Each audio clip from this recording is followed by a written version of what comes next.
All right, good evening, ladies and gentlemen. I've got 6 o'clock. We'll go ahead and get started with tonight's Planning and Zoning Commission meeting, June 11th. If that's not what you're here for, you're in the wrong place. But we'll go ahead and get started with a call to order and a roll call, please.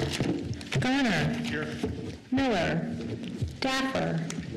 Turner. Here. Kehoe. Here. Morgan. Here. Kirkman. Selman. Here. Van Auker. Here. 6 present, 3 absent. Thank you. Rodney, a report on council actions, please.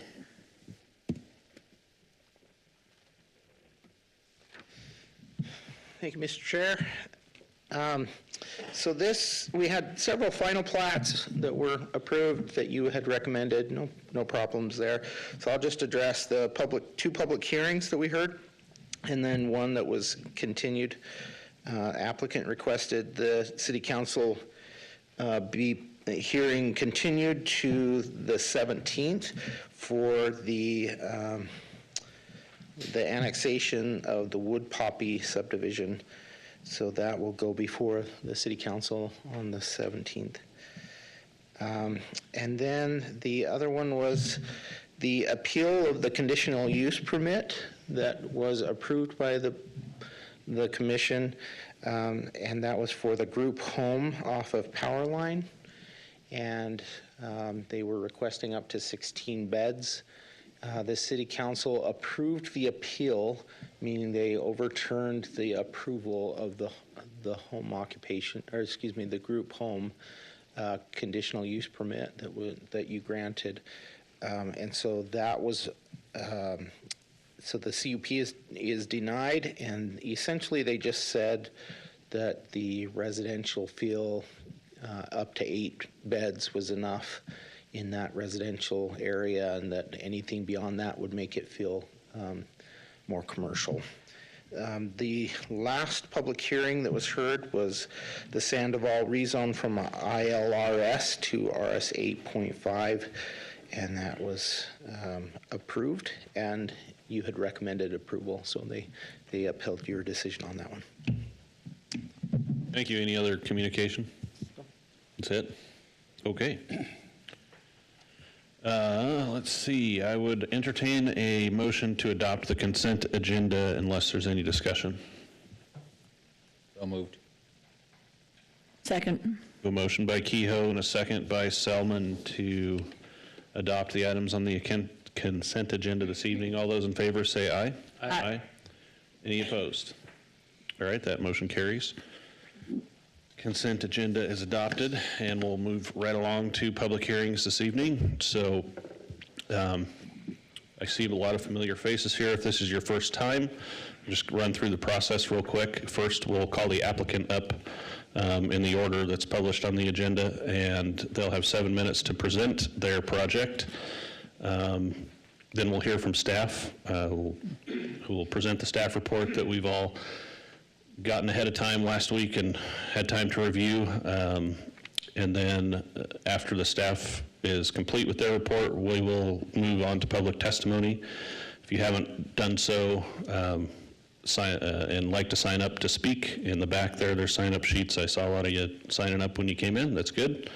If you didn't have a chance to sign up and you'd like to speak, you change your mind during the meeting, that's fine. We'll call you up at the end after we've gone through that list of people that are signed up. So when you come up to the podium, please state your name and address for the record. Tell us what's on your mind. You have 3 minutes to provide your testimony.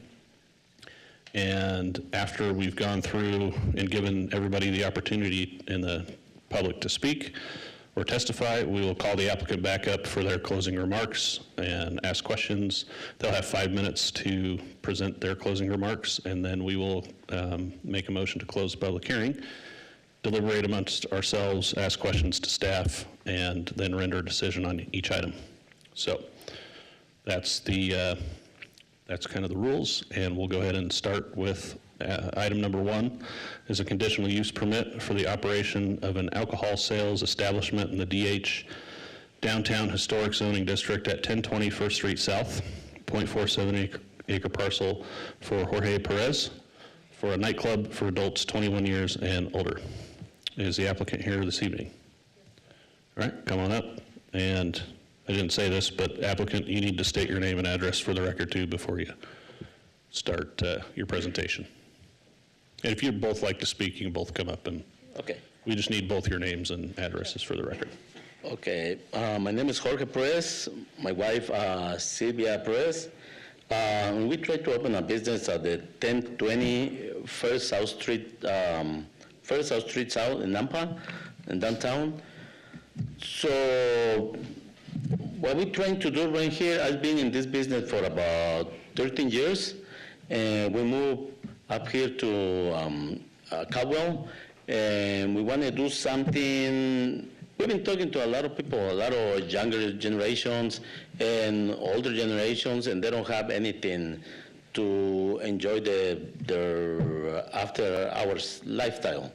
So we wanted to open something to bring some different kind of music and live bands for our community.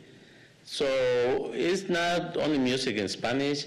It's going to be, I don't know if you guys know about ska, reggae, or rock in Espanol. So ska is kind of like reggae. It started in the 1960s, but now it's coming back. So I used to be a manager in California, in San Jose, California, for about 13 years. And I used to bring bands from LA, and I changed the crowd. Everything was perfect. We have security guards, everything. So right here, I want to do the same thing and have everything secure, like have securities, no drugs on the establishment, no underage, and no smoking. So we want to make something very, very comfortable for everybody. Not only for younger people, also for older generations, so we can everybody have fun together. And at the same time, help the city of Nampa with like events or charities if they need, in case of we can afford something to the community. Yeah, yes. Good afternoon. My name is Sylvia Barrios Perez. Thank you for the opportunity that you've given us to listen to us. My husband has been in the business for about 13 years, so he knows how to run a business like this, so it's nothing new for us. So he has good, how can I say it, the referrals from the manager, if you'd like to, any kind of, how can I say it, the referrals from people that he's worked with. So mainly what we want is to bring something fun for the community here, for fun, something different. Because we've been to other places around here, but it's very different of what we want to do here. This has nothing to do with, bringing problems. The least that we want to do is bring problems. Absolutely no drugs, no drinking outside. The least possible problems. We want to make everything fun and secure for people. That's all that we want is just the opportunity. We'd like for you guys to give us the opportunity and to prove to you that what we're doing is going to be something fun for everybody. Not just for the younger people. You're all welcome to come in to see what we want to do and, to give us a chance to prove ourselves. Hopefully we're making sense here. I hope. It's the first time we're doing this, so we're kind of nervous, but we've been in this business. My husband's been there, like I said, for many years, so he knows how to run this. So thank you so much. Great. Sorry if we are Very kind of good. nervous. Couple questions. So Yes. how many people do you expect for a given evening event? Okay, let's say we do a ska show. A ska show is really common with younger people. We're expecting probably between 100 and 150, the most, because we're just starting, so we don't know how everything's gonna go, but we're gonna try to do our best to talk to friends, talk to people, and talk to the community. Or whatever we are allowed to do. We want to go by the city's. The city rules. The city rules, Yeah. whatever we're told, then that's what we're going to do. Great. How many square feet's the building? I didn't see that in the That is That's around something- 3,000. 3,000 feet? Yeah, Okay. square feet. And parking, that's kind of like the biggest question I had is where are you going to park? Yeah, so we're like a block away from the parking garage. Okay. So that's what we The trying hours, to tell use. them the hours that we're gonna And operate. the hours that we also want to operate is from, let's say, 8 p.m. till 1. Or That- whatever time we're given, the Yeah. permission, you know. Okay. 7 PM to 1 AM. All right, so will you be open during the day at all? No, No? no daytime. No, Okay. it's only evenings and nights. Evenings, nights, okay. And 7 will be like a special event, but most of the times it have to be like after 9 p.m. Some of us are too old to be there, so you won't be seeing us there. Yeah. Oh, you can go, you can. Yeah. 9 o'clock. Yeah, so there's no problem with traffic because it's everything after working hours, so everything is, at night. We're planning to do like 80 shows, 90s and all that, so Halloween parties, just something fun, for the people. Yeah. Just to bring some things for everybody to enjoy, socialize, and just enjoy themselves and de-stress themselves after work, Cool. All right, any other questions for the applicants? Okay, we appreciate it. We'll, Okay. Thank you. Call you back up. Thank you so Thanks. much. Thank you. Do we stay or do we? yes, go ahead and stay. We'll Okay. hear from staff, and then if there's anybody that wants to speak, and then we might call you back up to answer any Okay. other questions we Thank have. you. Okay, thank you. Rodney? I think I said, yeah. That's correct. For some reason, my screen is frozen. Oh, there we go. There we go. Just for the record, Rodney Ashby, Planning and Zoning Director. I think they've presented what they'd like to do. I've tried to highlight the green. This building is going through some construction, so I wasn't really clear on what exact space it was going to be in.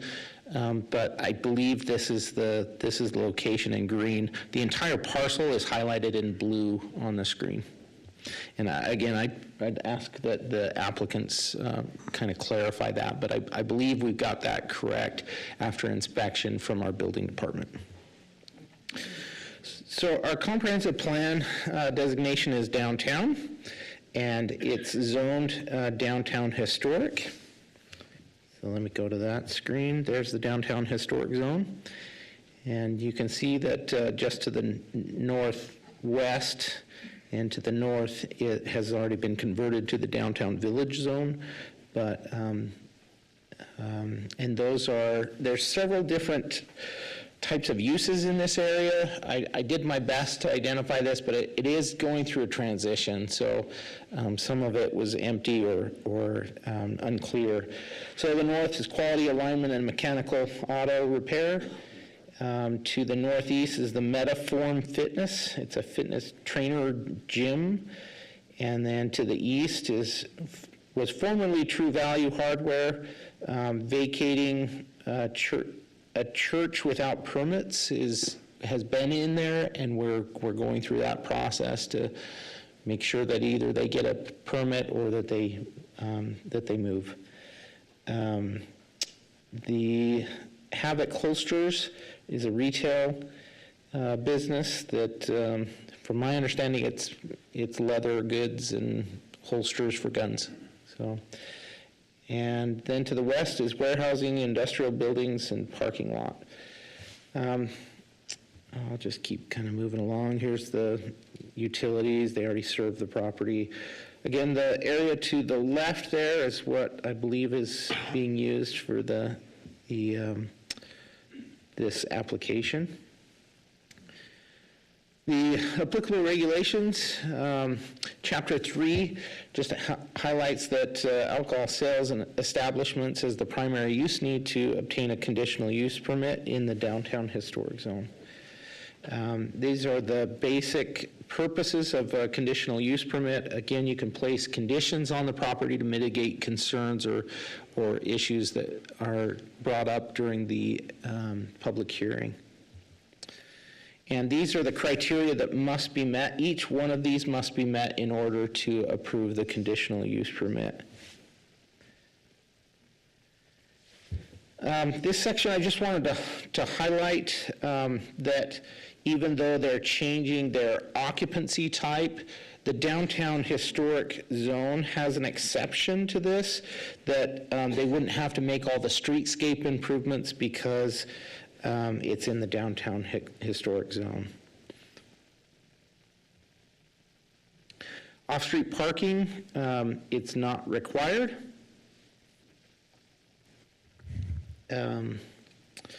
In the downtown historic zone. They will be required to get a alcohol license from city council, and that has to be renewed on an annual basis. And so a lot of times they use that as if they're not complying with standards for their establishment, that they can deny those licenses. Public input, we received no correspondence from the general public, and then we did have several agency comments. The building department highlighted some things that need to be done to the building. As noted, there were some improvements already being done on the building and without permits, so those permits have to be obtained. Occupancy of the building is not allowed until those get issued. The Nampa Engineering Division had a comment and then a condition that we've placed as a recommended condition of the property, or of the conditional use permit. The Nampa Fire Department gave their standard comments about the impact to this area and the requirements, conditions that they would ask for. And I've included those as well. So the Nampa Police Department recommended denial of this project, which isn't very common. We don't usually get those denial recommendations, but they had concerns about parking. They were concerned that when these events take place, that parking lots will fill up, and there's no agreement in place to use those, and so if there's complaints, it'll go to the police department. They also had concerns about the location so close to the police department and the fire department, the fire district, and when they respond to emergency calls, that they utilize this roadway, First Street South, and access 11th Avenue South right there, at this really near this location. And if there's parking concerns, if people are out in the area, or even if there's a lot of crowding of people looking for places, it could slow the response times. So that was their comments. In the red kind of target is the fire department, and the sunshine is the police department, and then the arrow shows where the CUP is being requested. I think I've kind of highlighted this already. They'll have to go to city council for the use anyway, for a license. I've listed the things that they will be serving and their arguments for why they should be approved. And then here are the recommended conditions of approval. These are in your packet. I'm not going to go through each one of these, but just maybe highlight the first one. The CUP is issued to the applicant or owner and shall not be transferable to any other location or applicant or owner. Here are the formal findings and conclusions, and then that's for approval. And then if you choose to deny, we made a suggested or an optional finding for number 5, that it will be detrimental to persons or property or general welfare based on the comments received from the police department, essentially. So there's the approval, there's the denial, and then here's your potential motions. I would stand for questions. Can you go back to the first slide you had where the church was mentioned? The church? The street view? The what? Is this the street view? Is that what you're talking No, about? go one more back. Excuse me. Okay, see where it says, where does it say it? Maybe one more. Church without permits, Church without permits, yeah, where is that at? right there. Right there. The blue. Back. One more forward. There you go. Was there a church in there after it was a hardware store? I'm not sure what they're talking about here. There was, yeah. I believe it was in this area here that a church was operating in there without permits, and so we're going through that process. How does that happen? Somebody got the keys. They get a key, and they Sign the lease, sign a church lease. started happening, and then They they figured don't out check they with the don't city have to see if it's okay to do this or something? Inspectors don't work on Correct, and that's Sundays. why we're going through the process of mitigating that Better issue. watch your back, you're kicking out of church. So, it wasn't a Few very worse things well... that pop up in there. Yeah. Very true. I got a question. Well, I haven't finished mine. If you- Oh, I'm sorry. yeah. Oh, yeah, go ahead. Sure. Going back to the parking, I agree with totally what the police department is saying, that the patrons are going to park in wherever they can find a parking space. And there's lots of businesses around there. I just encourage you not to make an opinion yet until you've heard public testimony. Well, I was going to ask, how many parking spaces are there? Yeah, you can see that there. I would ask the applicant, but you can see, if this About is... 10. If this is the space here, yeah, you've got roughly 8 or 9, somewhere in there. What about the ones to the right? Why'd you... It's another business. Well, Oh, that's another business. yeah, so they're not occupying this space Potentially. or this space. So it would just be this, I believe. That's even less parking then. Yeah. Well, since this business would operate at night, and assuming most of the other businesses operate during the day, is it permissible within the city to borrow parking from somebody else, so to speak? So that's a tricky question. In the downtown area, if I highlight there, so you can see that the parking is actually off-street parking, because this is the parcel line here that goes right up to the sidewalk. In the downtown historic zone, we do not require off-street parking. This is kind of a bonus. The intention for the downtown historic zone is that there are parking lots in the downtown historic zone. There's a parking garage, and it's a way to try to encourage kind of walking and browsing in the downtown historic area. It's up to you to decide if there's going to be negative impacts that need to be mitigated. So you could put that as a condition of approval, that they provide some kind of agreement with a cross-access or parking agreement with another property owner. But this is the property owner that owns the building and owns the properties next door. It's all one parcel.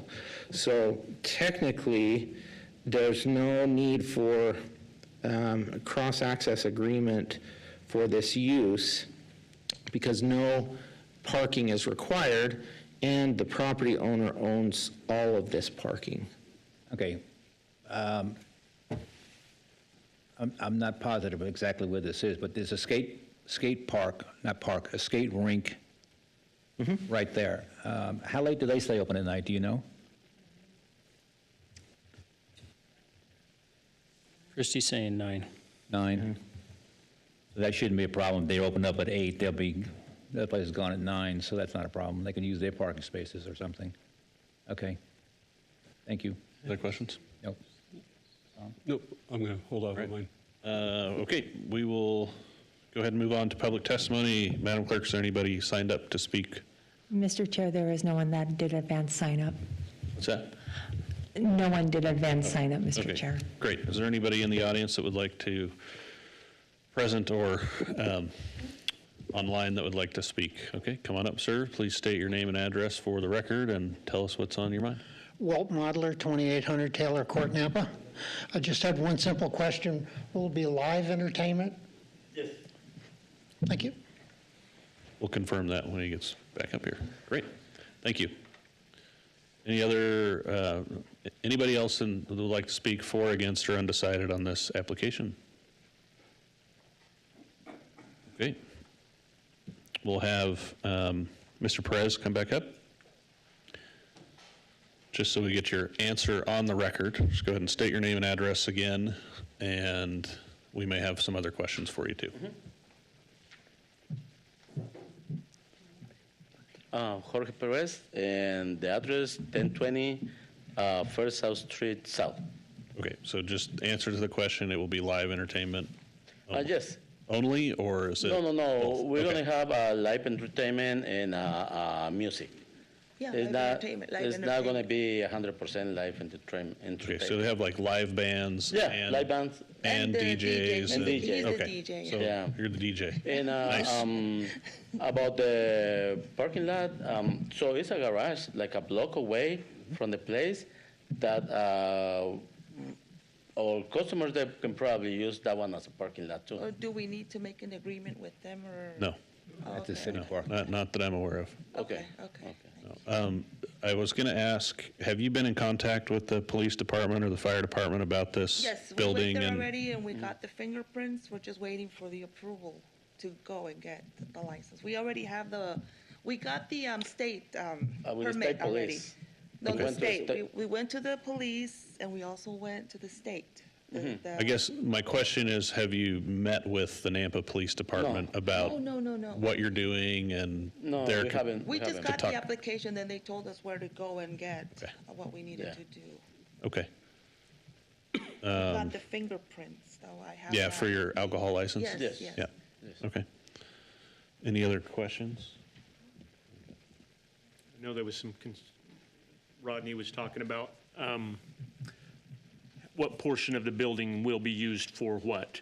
Because you Okay. own the entire parcel, correct? It's not the whole thing that. Yeah, so- it's just- So it's, okay, so it's the green area that It is is, marked right there? that is correct? Yeah. Okay, So the blue area is the whole building, but the only one that we're gonna use is the green one. But it's Okay. just the door like on the side, if you can Yeah. put. And, explain it? yeah, you said Yeah, earlier it's that just- it was approximately 3,000 square feet? Yeah. Is that the Inside. green square, the 3,000, okay. Yeah. But it's not the whole. Not the entire building, yeah. Not the No. whole thing, though, it's just, how can I explain It's it? just a square inside the Yeah. building. Inside the building. If you Used to see be the their two warehouse. white windows, we're not there, we're on this side. It's just like you go in, and then it's like that. It's kind of hard to explain that Yeah, inside. I don't know if I If, can can we on point the it other side. here? Or can you see it? The end of the building or the middle of the building? It's just right here, this is the door. We have nothing to do here, this is not ours. You go in here, back, you go, Okay, all right. it's not the whole entire, So it's not that green square then? the ones that is next, like this right here, that's where they have like the sofa place. Yep. So we So- have nothing to do there. So you go through that door back to the back of the building? Yeah, can you? Yeah, no. To go in front, but we just have like a small, we're gonna do. But your space is in the back? Yes, it's in the back. Okay, so it's not where this green rectangle is? You go inside and it's back. No, So the yeah, door- it's the green rectangle. It's this one right here. Yeah, the ring thing, yeah. The entrance is not, you have like this space to enter the building, and then the square is on the back. Okay, It's further down. got it. So the music, it's not gonna be like outside, it's gonna be more inside. I don't know if we're making sense here. I'm really slow, so don't wait for me to catch I it. know. And it might not even be relevant, so. Hold on one second. Mr. Chair, Yeah. we need them speaking in the microphone. Mr. Perez, Because this other space in the front, they use it for the sofa. right, okay. Got it. I'm going to And then speak the into the, last things, we don't know what they have there. On the last ones, we don't. Yeah, the So other we're only part of the here, building. we don't have anything else to do on the other sides. okay, Just the club, that's it. all right. And are you working with an architect on remodel or any construction inside the building? Yeah, we're gonna do that. Once we get Okay. the approval, yes. So you don't have any plans yet or drawings or anything like The that? thing is, we started doing the inside Mm-hmm. because we thought, that by getting the permit from the state, we were fine. And then we Okay. were told by the owner that we can do anything we wanted inside.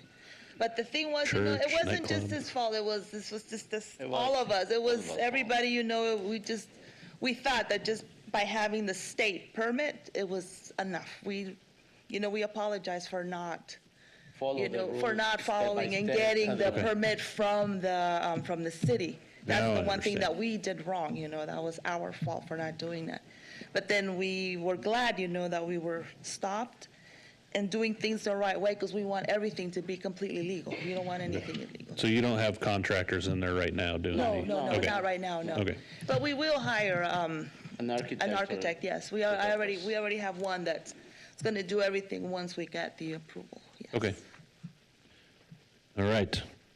I think we're clear. Any other questions? Okay, thank you very much. Thank you. Thank you. Thank you so much for your time. Make a motion that we close the public hearing. Second? Motion by Gardner, second by Morgan to close the public hearing. All those in favor say aye. Aye. Any opposed? All right, public hearing is closed. So the question I was going to ask you, Rodney, I decided to wait on was,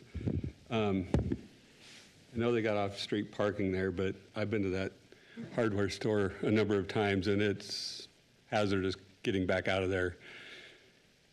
And that's part of I think the police department's problem with it is the congestion that can be right there. And if you have somebody back out and get in a wreck, then that blocks off the fire department's access to 11th. If we allowed this, is there a way we can eliminate that off-street parking along First so that there wouldn't be any cars there?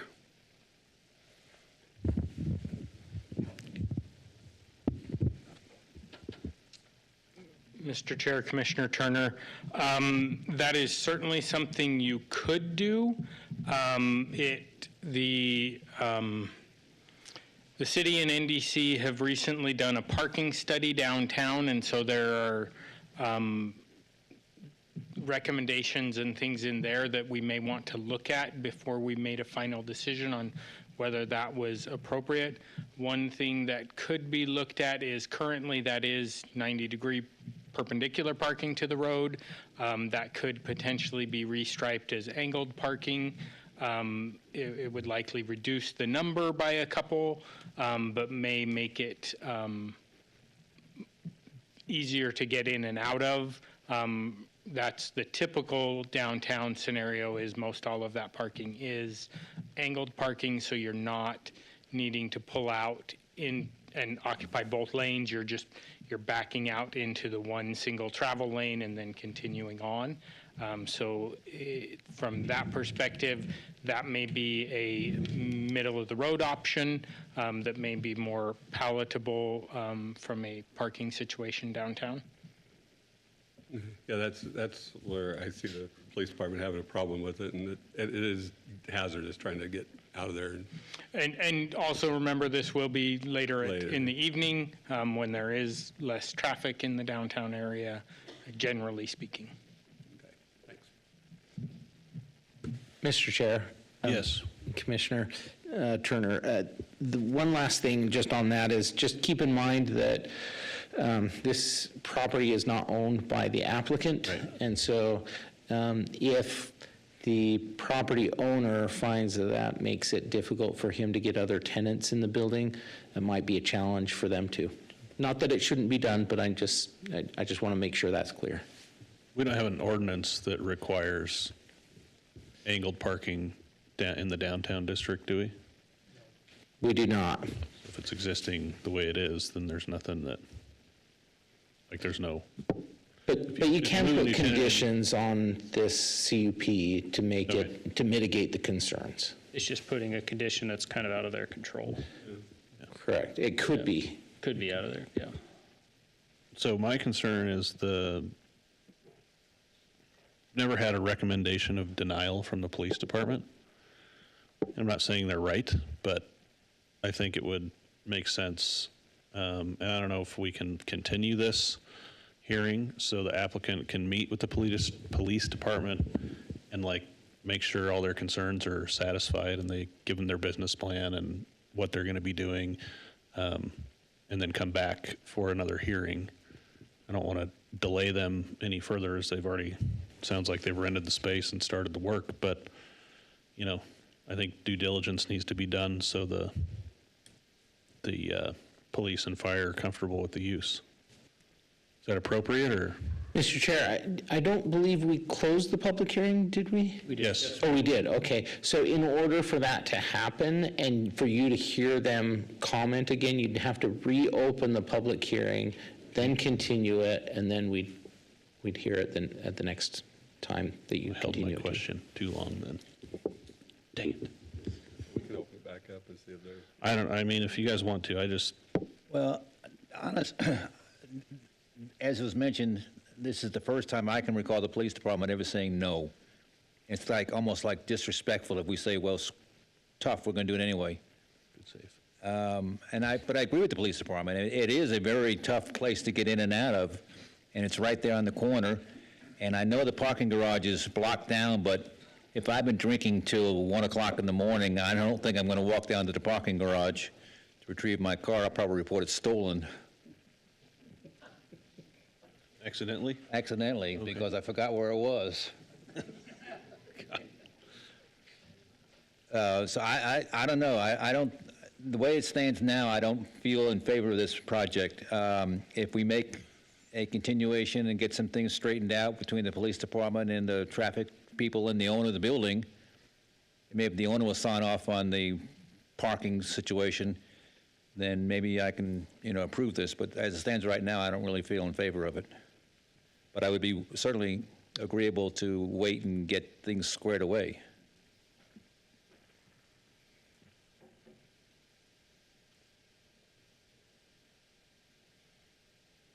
Well, I'd be for, Can I make the motion?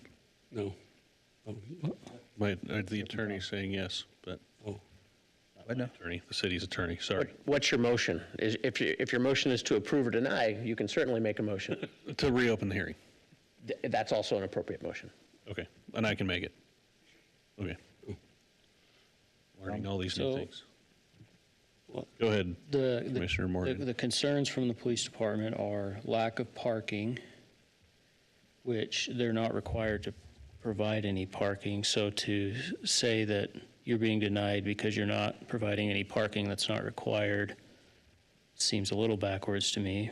So if we could focus on the other one of added congestion. So are we saying that while people are trying to find parking in the area, they're going to add congestion that emergency vehicles won't be able to get through now? Are you talking for like a denial motion? Well, if we're responding to the police department's concerns, Oh, that was their two concerns, is lack of adequate parking and the added congestion of traffic could delay our response times. sure.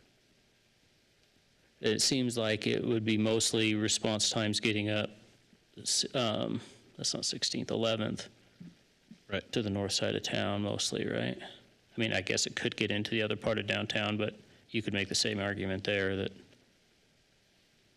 Someone backs out of a spot and gets hit, and then the road's closed, they can't get out to the station, I guess. yeah.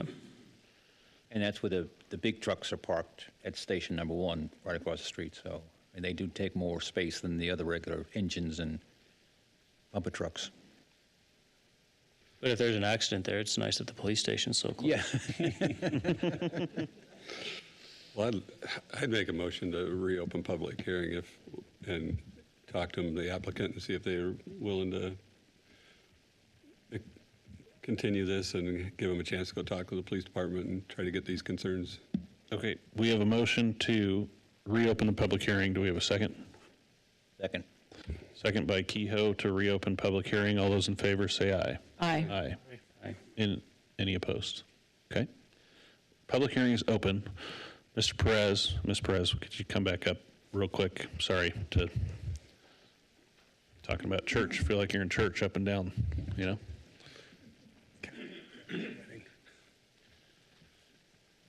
Okay, so, you want to ask the question? So are you guys understanding where our concerns are with the police department and their request to deny this project? And like Commissioner Morgan said, to require parking, it's not required in the downtown district. So that, I think we can all agree that shouldn't really be one of their main focuses. But they are concerned with the traffic from the police department, fire department getting out. So that's why they're recommending denial. And like we said, this is the first time we've had this. If we continue this and leave it open and give you guys a chance to go down and talk to the police department and try to work on getting this squared away with them to where they're not requesting us to deny it, and then you can come back to us, is that something that Yeah. would work for you guys? And so when it will be the next? When could we continue this to?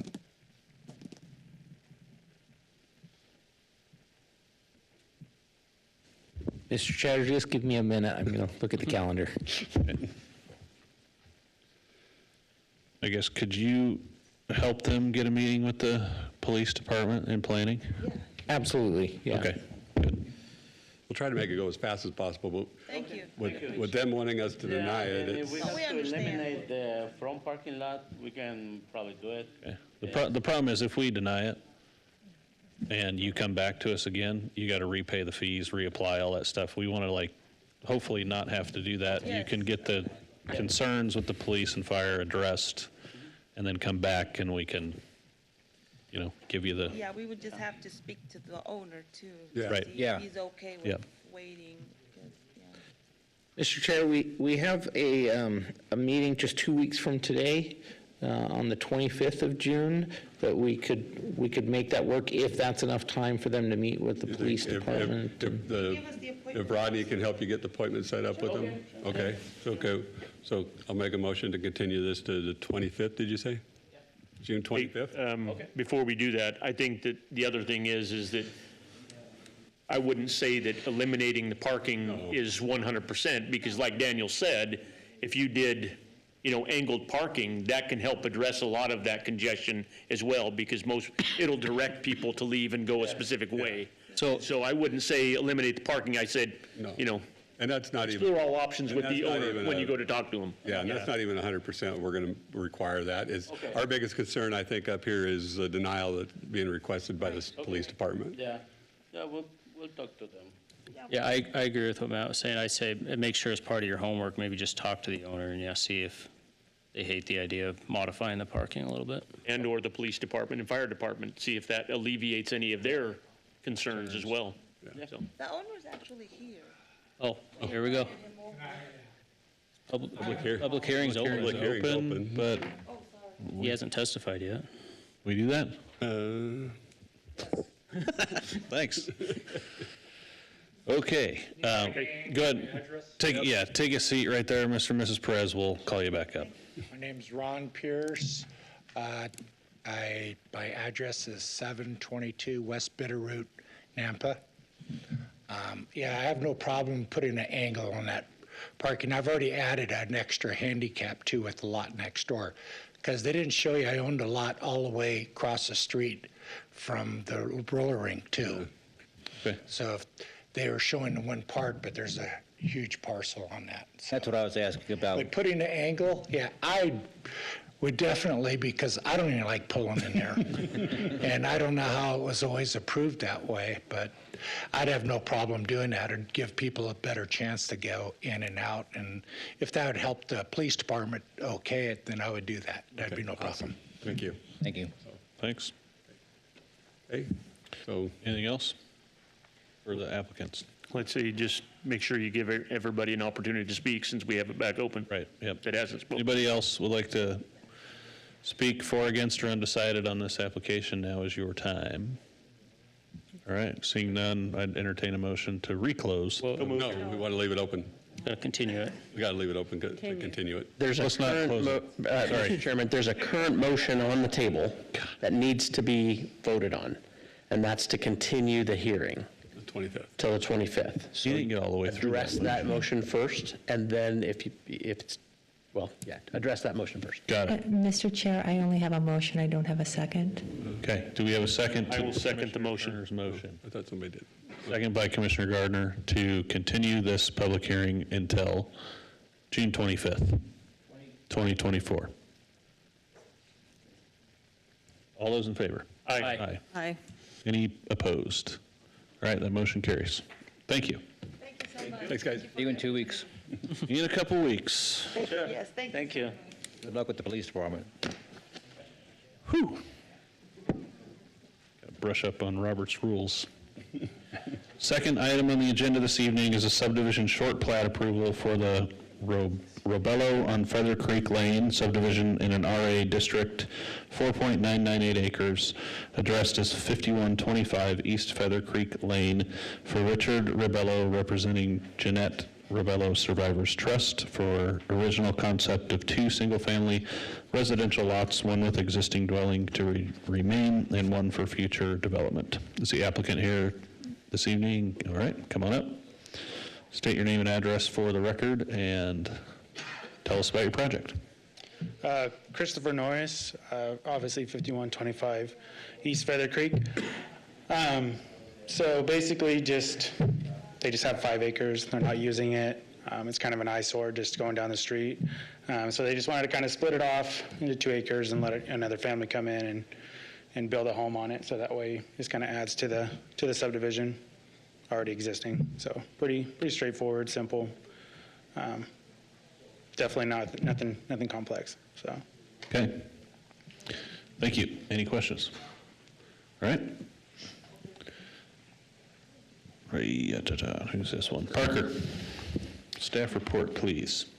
Thanks, Chairman and Commissioners. The action requested tonight is approval or denial of a short plat for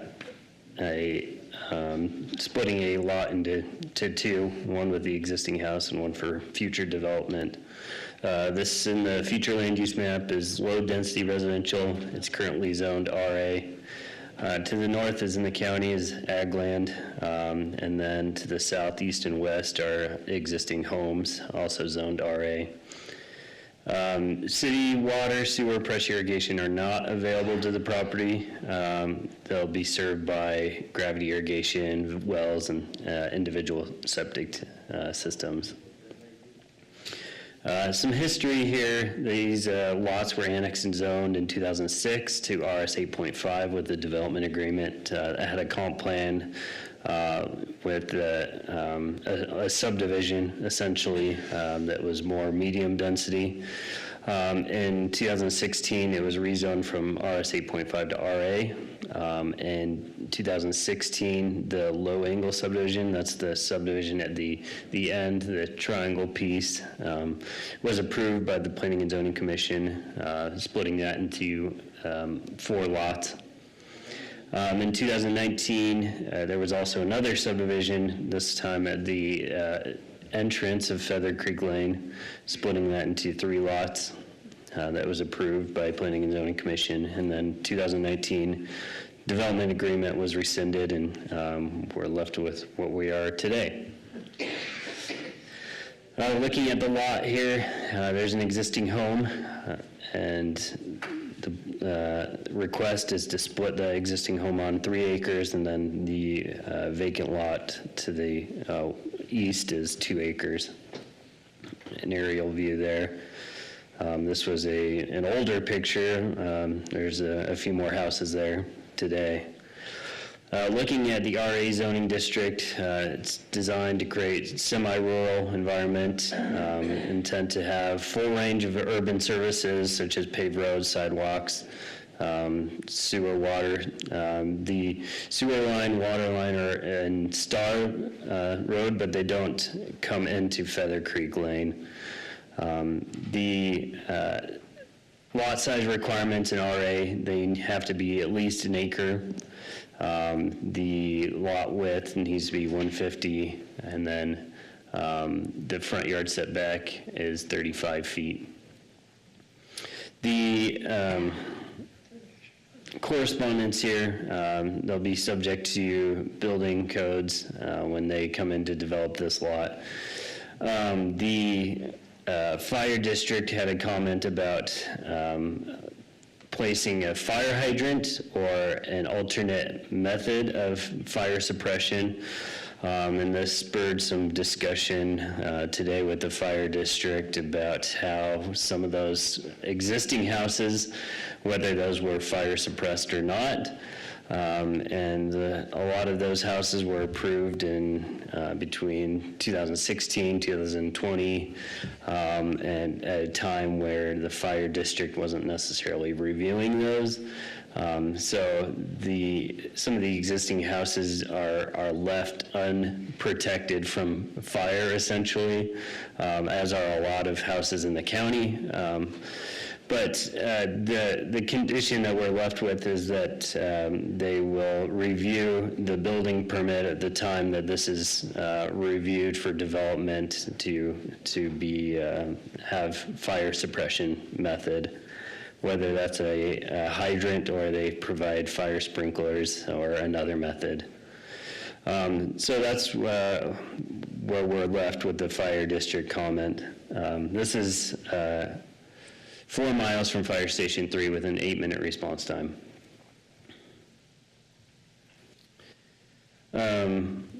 Let's see, sorry, I left a slide in there.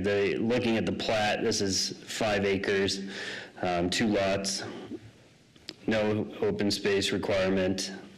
The lots meet the minimum lot size and width and depth requirements. A landscape plan is also not required here. Again, looking at the conditions, number 4, modified the last condition based on the fire district conversation today. An alternative to fire hydrants, such as fire sprinklers, may be allowed upon request and they will be reviewed at the time of building permit for that lot. A potential motion there, and I'll stand for any questions. Any questions for Parker? All right, thank you. We will move right ahead to public testimony for this item. Madam Clerk, do we have a sign-up sheet? Mr. Chair, you do not have any advance signups for this item. Okay, are there anybody in the audience that would like to provide testimony for, against, or undecided on this application? Now's your chance. All right. Anything to add for the applicant? You have any closing remarks or thoughts, or are you good? Do we have any questions for the applicant? Make a motion, we close the public hearing. Second. A motion by Gardner and a second by Selman to close the public hearing. All those in favor say aye. Aye. Any opposed? All right, public hearing's closed. Pretty simple.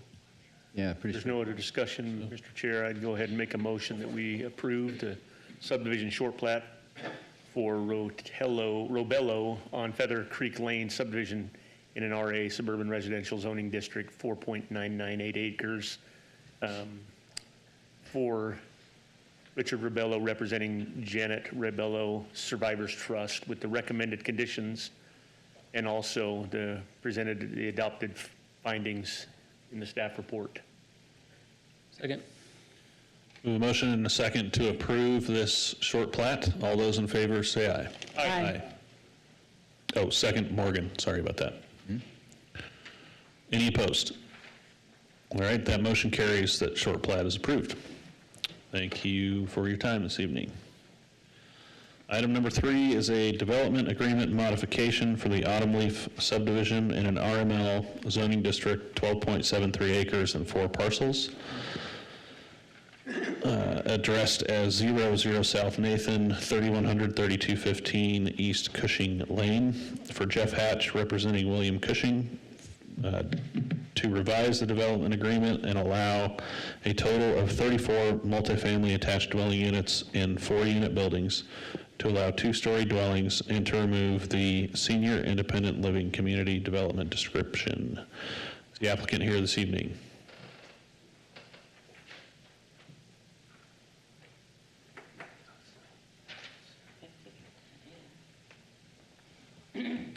All right, please state your name and address for the record and tell us about what you'd like to do. Jeff Hatch with Hatch Design Architecture. My address is 5119 Briarcrest Drive, Nampa, Idaho 83686. Good evening, Commissioner Van Acker and fellow commissioners. Thank you for your time this evening to consider the development agreement modification request that Mr. Cushing would like to discuss. This is an existing subdivision that is currently under construction, and so this is a current photo that I took today of that subdivision. It's going good? Good. Okay. Yes. The subject property Hold on is... one second. I'm sorry, Mr. Chair, that was just a reasonable accommodation we needed to make. Oh, okay, sorry about that. Yeah, go ahead. Okay, I don't know what that is.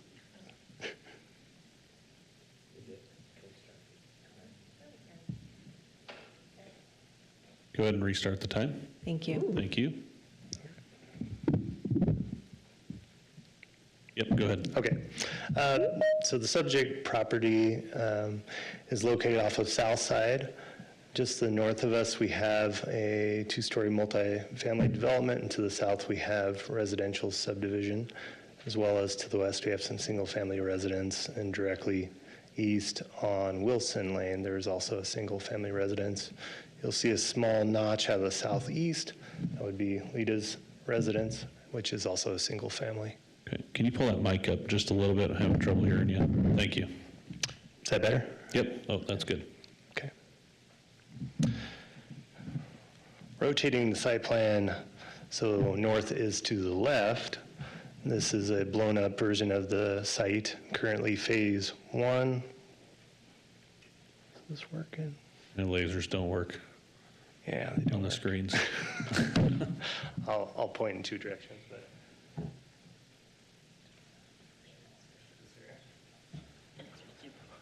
So phase 1 is currently in construction, which is on the northeast side of the development. The balance of the phase, which is in discussion today in regards to some of the height modifications, would be to the south towards Wilson Lane. The balance of the development to the north and to the west would stay as a single story, so there would just be 3 proposed quads that would be requested for a 2-story development. So the modification consists of 3 requests that Mr. Cushing is wanting. The first is, originally this subdivision was based on a age-restricted housing, and since the start of the subdivision development and construction, the market has broadened and changed quite a bit. And so from a standpoint of trying to finish the balance of the project, he feels that it would be beneficial for the development to move into its multiple phases if he could request that senior age restriction be lifted to some extent. The second request, based on a 65-foot easement for a single family residence, just one, which if we go back is this large road right here is dedicated for one single-family residence at this time. And with that accommodation, the original layout was a single-story fourplex houses. In order to maintain that same density, we've proposed that those would go to just a 2-story to maintain that same fourplex density. And then the last request, in the southeast corner, where there's currently a blank space, the request is the consideration of having one more fourplex on that particular parcel. And with that, I will Next to stand the for- clubhouse? No, sir, that would be on the southeast corner. Gotcha, okay.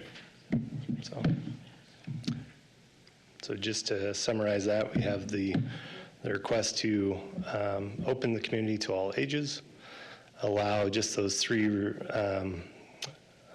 quads in phase 2 to be a 2-story, and then the consideration of that 34th quad there on the southeast. And I will stand for any questions.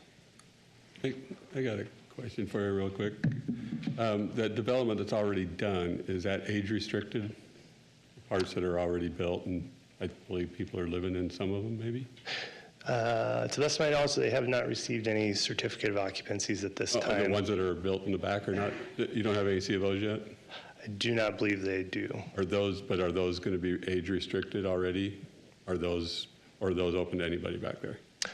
At this time, they're age restricted. I believe that Mr. Cushing's request would be that be open to the broader market in order to accelerate rent so that we can proceed with phase 2, or he can proceed with phase 2. So none of the buildings have been sold yet to anybody?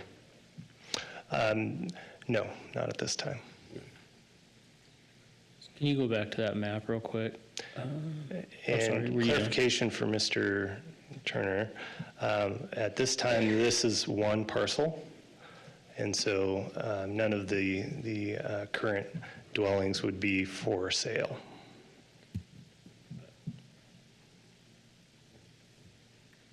Go ahead, Commissioner Morgan. Yeah, can we go back to the map, real quick? You did a good job pointing, but I didn't catch it all. Which part is the phase 2 that we're looking at changing here? Those three. Okay, thank you. Oh. Can you circle those? Can we point on there with whoever's got his mouse? You're talking about the ones close to Wilson. Hold on, we'll get it figured out.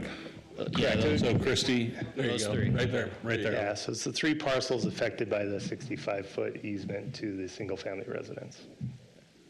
So you're asking to change the age modification on the whole thing, change the restriction to stories on those 3. Why would they do that? Is the same number of units for those and just making them 2-story? Correct. Okay. Yes. Could you go back to the other screen you just had, please? Yeah. If those 3 in the middle there are the ones that are going to be 2 stories, and you're questioning, they're not going to block anybody anyway, so why do we care?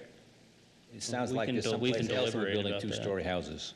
What? We can deliberate about that, right? Commissioner Keough, there's a unusual 65-foot easement that essentially takes up from Wilson all the way to the property to the north, dedicated to access to that single-family residence to the east.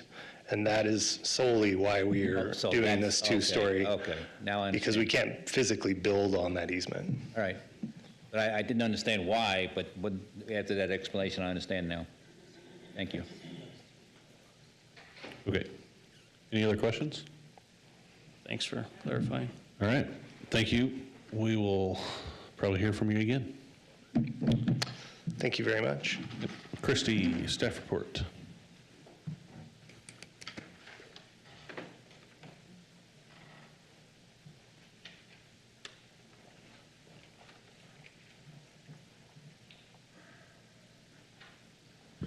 All right.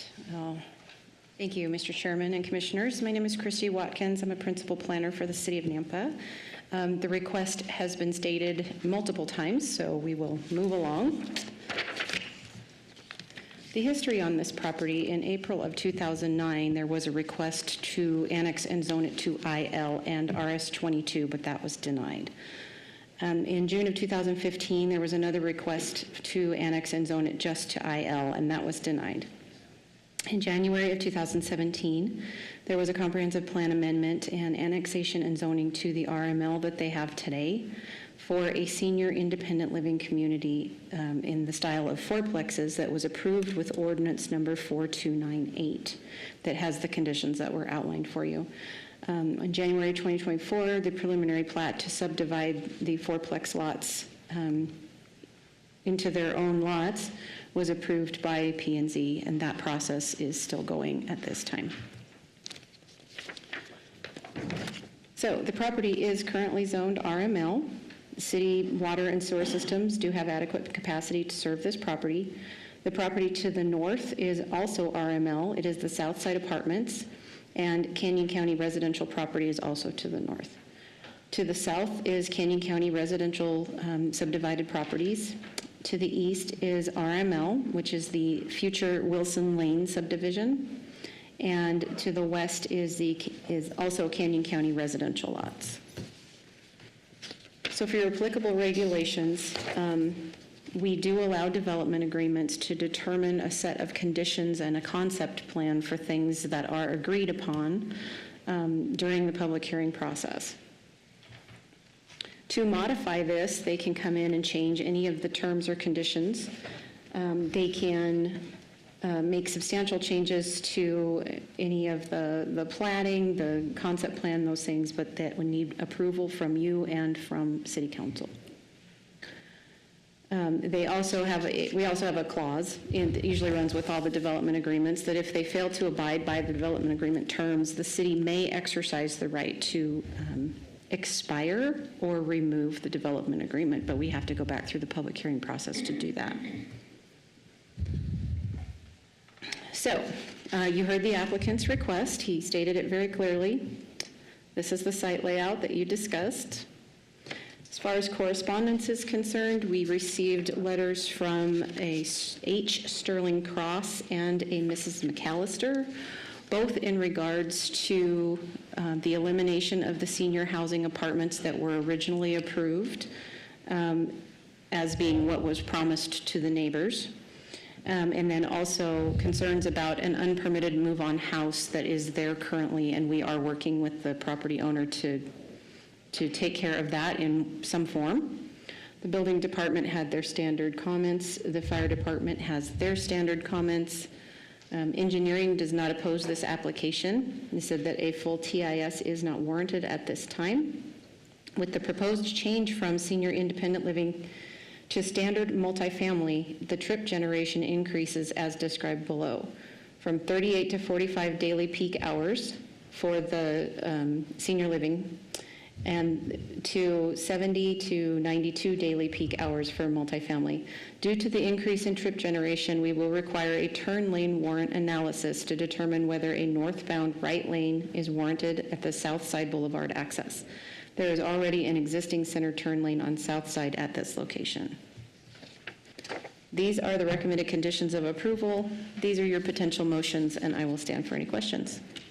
Christie, on the letter, or from the letter from Hatch Design Architecture, the second paragraph says, open the community to all ages. This modification is being requested due to change in economic conditions from when the project was first proposed. There's a demand for affordable housing. Mr. Chair, we can't hear him very well. Oh. That's better. You want me to read the whole thing, or? It's right in my ear. I can hear him pretty good.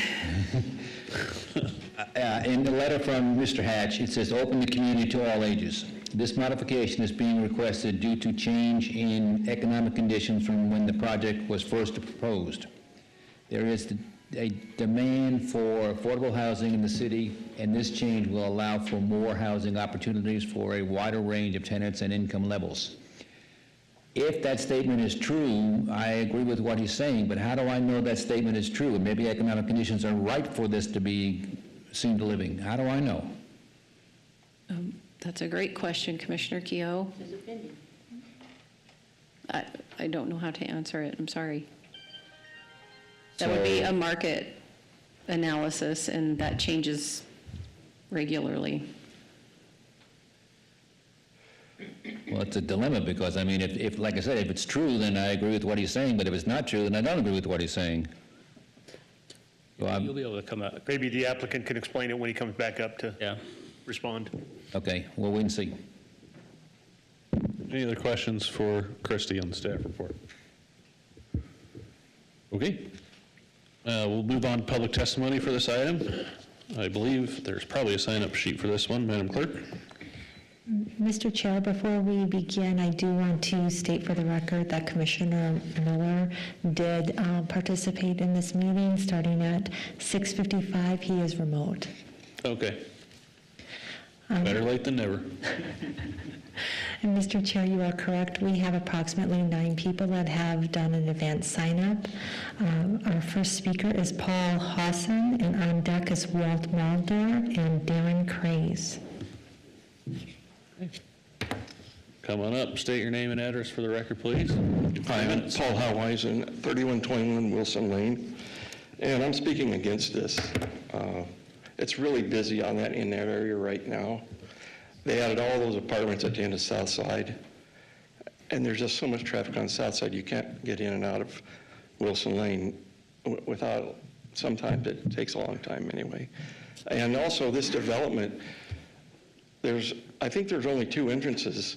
One is way on the other side of the property. Where it comes out onto Wilson, I don't know how you're going to work a bunch of cars in and out of there. It's pretty much just a single lane. And there are 2 homes next to this development that they also have access to that road. And at this time, there's a house sitting there on pallets. I don't know what the idea is with that, but it's really made a mess of the neighborhood right now. We have a lot more trash, a lot more traffic, and this development isn't even done. Okay. I guess that's pretty much all I have to say. Thanks for your time. Thank you. Mr. Chair, our next speaker is Walt Modler.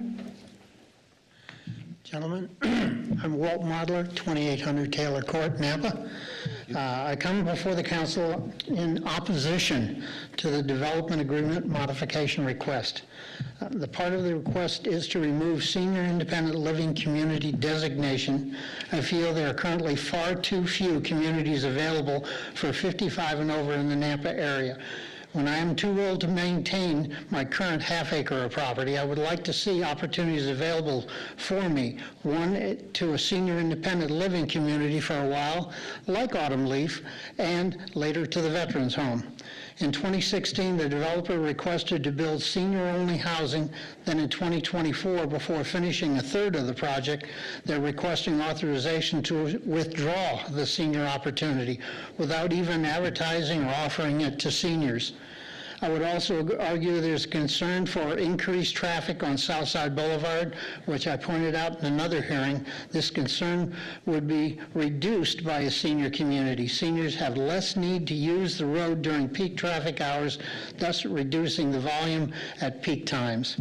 I would offer a different option if upon completion of the project, 1 or 2 year period of little or no interest was received to buying or renting the senior designated units, the change be granted. First, to give an opportunity would be important.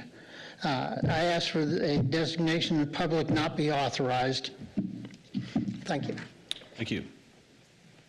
Mr. Chair, our next speaker is Darren Craze, and on deck is Dwayne Sweet and Monty Crabtree. Okay, thank you. Darren Craze, 3315 Caden Lane. I did have a question on your plat where the applicant mentioned they want to put another fourplex in the corner where it's been mentioned there's a house that's been sitting there over a year on blocks. And I think, if I'm not mistaken, he said they want to put a fourplex there on Wilson. I'd like that clarified. Absolutely opposed to this. Mr. Cushing has been trying for years and years and years for a money grab. This started out as a mini storage was his idea. Then he wanted to do an update mini storage where you just drive in and he takes your fifth wheel in your camper and empties the toilet and puts your groceries in for you. That failed miserably. So he went to the county, he went to the city. We finally basically agreed as a group that, you know, the senior living would be an adequate use for this property. 2-story units are not for elderly population or older living homes, and they want to change it now to 2-story, add more density. We've already had that property next to, just above that, you have approved 29 units on the 3-point-what-acre parcel. There was very heavy discussion about being able to get a fire truck in and out of there, and that's a direct access to Wilson, as was mentioned. So there's no reason to keep increasing the density. We've got apartments all the way around us. There's a new apartment complex on Greenhurst and Southside now. We just don't need this kind of density, and I think it should be left alone as the senior status that they started with and finish it as is. So, but I would like clarification on adding another fourplex on the corner of Wilson. We'll get that for you. Thank you. Mr. Chair, our next speaker is Dwayne Sweet.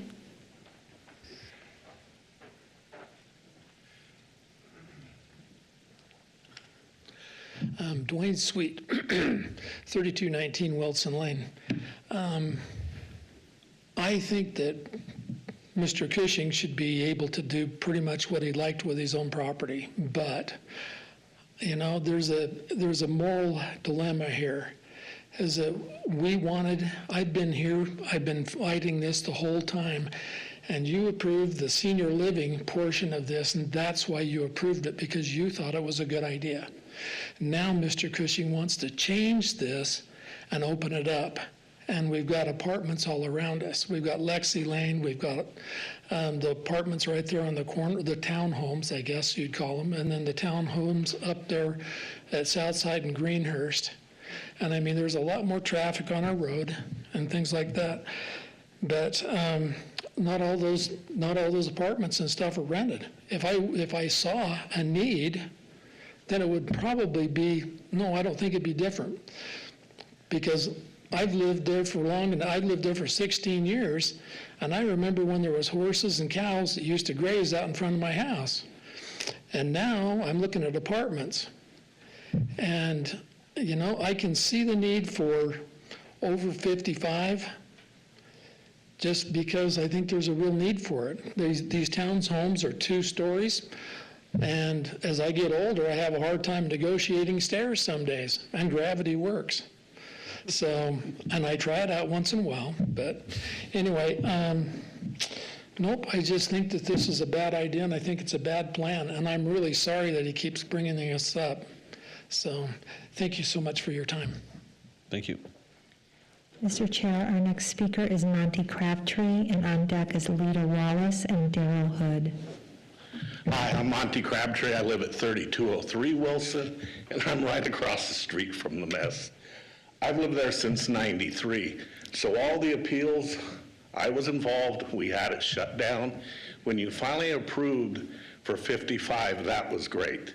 And I have no problem, but what I don't agree with is open it up to multifamily. We have a nice, quiet subdivision, and now if you open that up, our area becomes affected by that. And as you said, and you showed it right there, you look at what it's going to do to release the traffic out on South Side, as the one gentleman said, older people aren't going to leave. And then you put 2 stories, that's right in front of my house. That affects my view. And you know what's amazing right now is you put a sidewalk right out in front of our area. I have a boat. I have a heck of a time getting out of my garage now, because where that sidewalk went in, we're barely 2 lanes for cars to come and go. So that whole, it's become a nightmare. I agree with 55, because the one thing I don't agree with, you said the economy's changed. We just shut down 4 schools. Supposedly we don't have the students. So that means we have an older generation. They need affordable housing too. So I said, I don't agree with it. Thank you. Mr. Chair, our next speaker is Lita Wallace.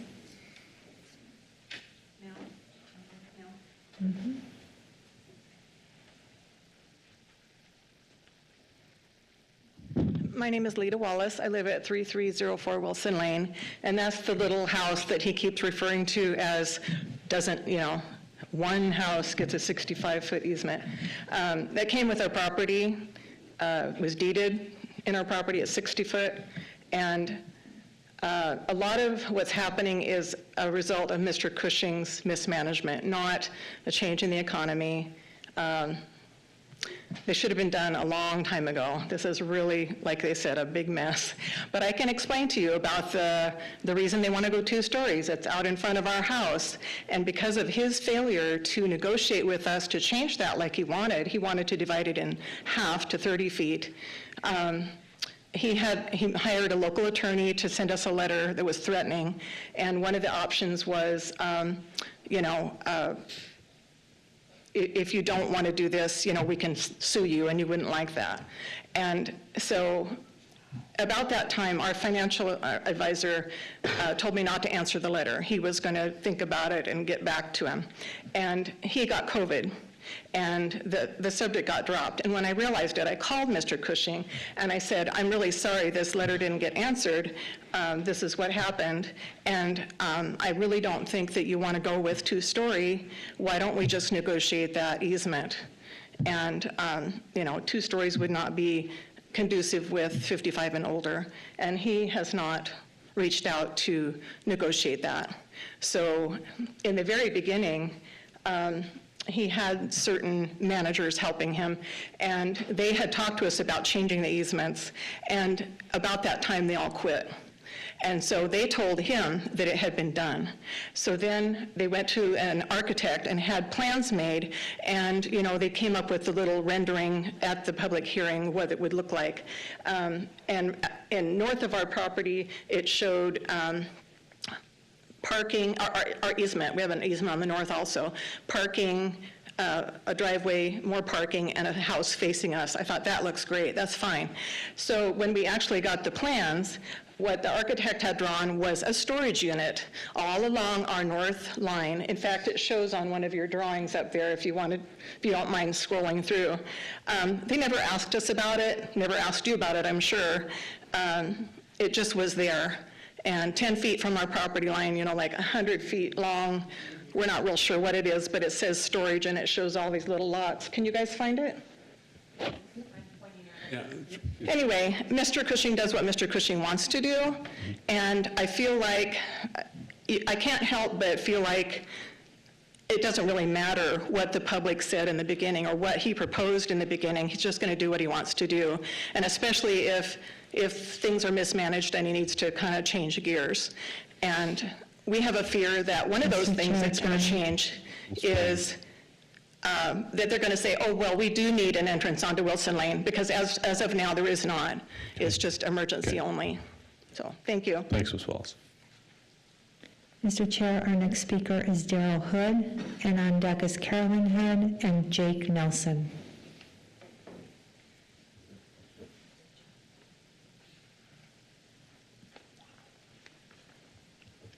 Hello, my name is Daryl Hood. I live at 3519 Wilson Lane. I don't mail things to myself. It's like I don't call myself. This is the fourth time we've been to hearings on this property. Once again, and so you've already heard this, in 2015 and 2016, it was to evaluate the need for storage units, although there were two less than 2 miles away already. Then he proposed RV storage units, and you heard somebody explain what he was trying to do there. Both were turned down due to compatibility with the neighborhood. In December of 2016, it was approved and rezoned for the current plan, a senior community with amenities. This is actually a good fit for the residential neighborhood because that it's located in and does meet the needs of seniors, okay? Now the developer wants to change it again. Since 2017, they have completed the site work and built about 50% of the fourplex units. That's 7 years. Okay, the proposed revision for even some of the units have attached garage, but the proposed units they're talking about adding won't match that at all. 2-story, multi-bedroom apartments that they're talking about building won't match what they've built. It's also reasonable to expect that the revision will add more impact to the existing infrastructure, which has already been approved and planned for with the current approved plan. There are also at least 3 current multifamily complexes in the area, with more in the planning, design, and approval process across the south side. An example is the 3 acres that are right next door to this property that was approved and rezoned for 30 multifamily units. I might be mistaken, I heard 29, about 6 months ago, despite all of the protests from the neighbors, and that's zoned multifamily in the name of affordable housing. The 2023 demographics for the city of Nampa, and I got these online right from the Nampa website, for the city, and it showed that approximately 42% of the population is between 25 and 54 years old. It also shows that 31% of the population is between 55 and 84 years old. The 2028 predictions also show that those numbers, that ratio will hold up. I propose keeping the existing approved plan. It meets the need for the over 55 population. The existing and future apartment townhome affordable housing issue will likely not be designed to provide for the needs of the senior community. Have the developer finish what he started and let at least this many seniors live in a community designed for them. okay? Just a comment, accelerating rent means raising rents as far as I'm concerned, okay? 3 seconds, Mr. Hood. Okay, thank you. Thank you. Mr. Chair, our next speaker is Carolyn Hood.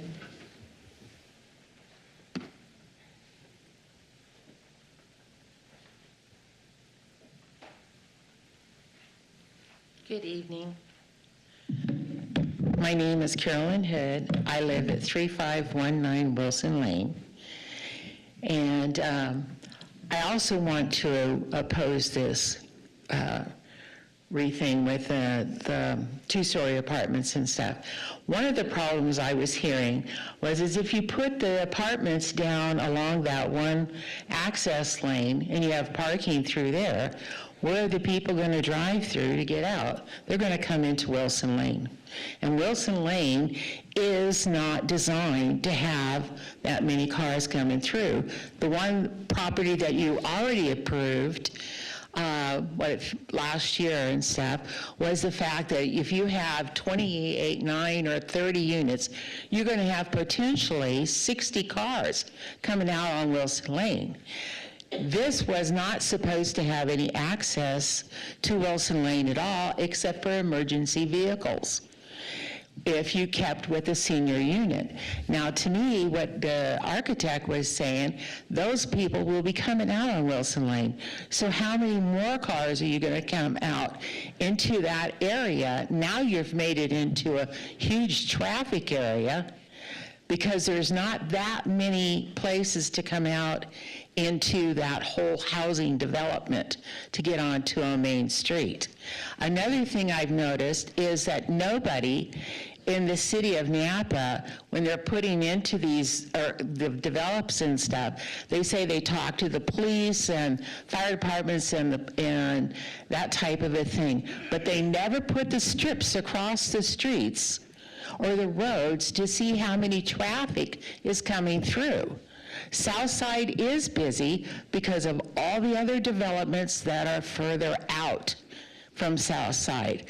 And if you go any of the other main streets trying to get to the freeway, they're very, very busy. So you're potentially turning it into just a small area to a lot. Not only that, if you think about it, if us as seniors decide we want to go and live into a senior center like that, then our homes come up for sale, and a lot of them are single-family homes, and maybe even some starter ones.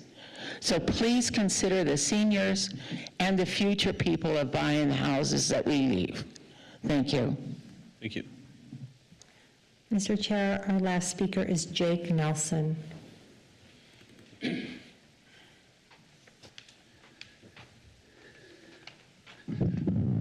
Good evening. My legal name is Jacob Nelson. I live at 3311 East Brennan Drive, 83686. I am opposed to this request. We bought our house in Wilson Estates. We live just south of Wilson Drive. In 2022, knowing that the plan for this property was zoned for senior living, which was something that seemed reasonable, and in fact, I thought could actually be a benefit to me as my parents get older, and they downsize. They're gonna end up moving close to me probably. I was like, perfect. Changing to multi-family would be a significant increase in density, and we've heard a lot of people talk about that already. I have a few more notes on that. But to me, this just sounds like classic mission creep. Ask for something and just keep moving the goal line. This project was approved for a certain density and a certain age group. Now they want to change it. I'm not concerned about the developer's economic situation. This was a risk. He made a business decision, and he took that risk. And we don't need to change what's already been approved to make up for his concern about economic considerations. Bottom line is, I don't think this is our problem, his economic considerations, and I don't think that should be part of the decision-making process on whether this is approved or not. Recently, We did have more apartments go in just north of this area, so we've heard about that. Density apartments going up all around our area. The over 55 residents, much more compatible with our single-family neighborhood. One of the questions that I have is, for the over 55, I don't see anything on the plan about any type of green space or walking area or anything. If you put single-family residents and increase the density, where are the kids gonna play? Because there's no city parks anywhere close to where we live. Definitely something that had to be considered. I think it's a reason not to do it.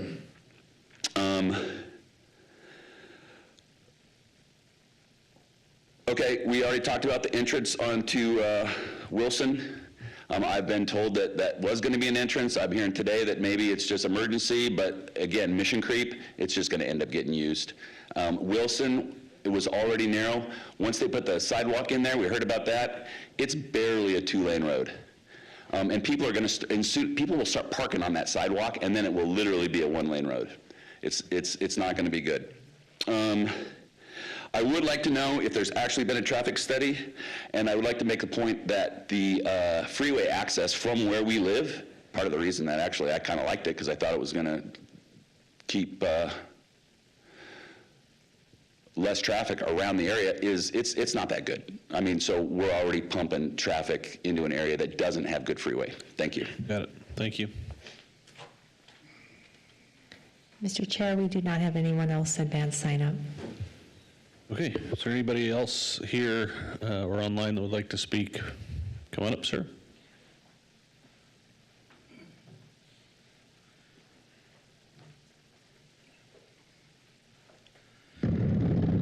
My name is Ray Becker. I live at 3403 Wilson Lane. Just talking a little bit about what's going on here. The RML flexible use of land in Napa is a buffer between residential and commercial land, commercial use. The proposed change by the developer is in favor with the city's proposed use of this land. I think that's correct. I thought the original agreement by William Cushing, developer, was a good fit with the seniors, 55 and older. I'm not in favor of the proposed RML change. I do not want to see the emergency exit from the property to become a main entrance to the property. That would be the second entrance. That would be the reasonable place to come out. Why drive through, clear through the development to get over to the south side? So I don't want to see that become a major entrance. So, thank you. Thank you. Okay, anybody else that would like to speak for, against, or undecided on this proposal that hasn't already spoken? Now is your time. All right, Mr. Hatch, would you come back up, please? And just closing remarks, address any questions that you heard out there, concerns, and then we may have some questions for you. Chairman Van Acker and Commissioners, thank you again for your consideration of our requested modifications this evening. I'd like to briefly touch on some of the comments from the neighbors, which I would like to appreciate the neighbors for. I would like to thank the neighbors for your comments, and I appreciate that you directed those towards the applicant. Thank you. Sometimes they direct them towards me. So. There's a concern for traffic, and in particular traffic impact study, and I think there's kind of two main concerns with that. There's the concern that was expressed fairly commonly with all neighbors about congestion on Wilson Lane, especially with the recent family development to the east of our property. With our current and previous site, we were proposing to just have emergency access only on Wilson Lane.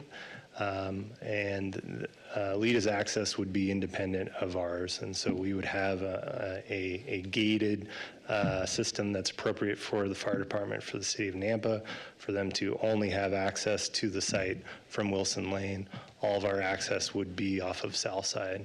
With that being said, I agreed with the staff's recommendation that if this was to go to an all-community development, that we would need to have a traffic study to scrutinize Southside, scrutinize that access, and ensure that it's both safe now as well as for people accessing and leaving this development. So I think that appropriately addresses the concern for Wilson Lane, as well as that condition of approval for the traffic study helps satisfy concerns along Southside.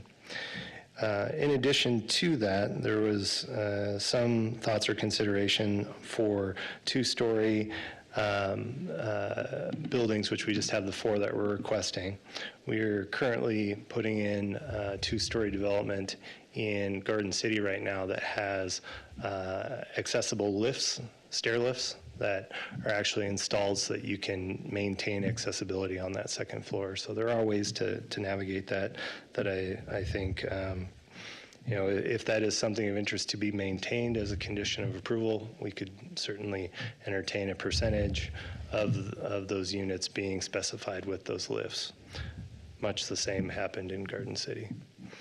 There's concern for the negotiated easement with the neighbor to the east.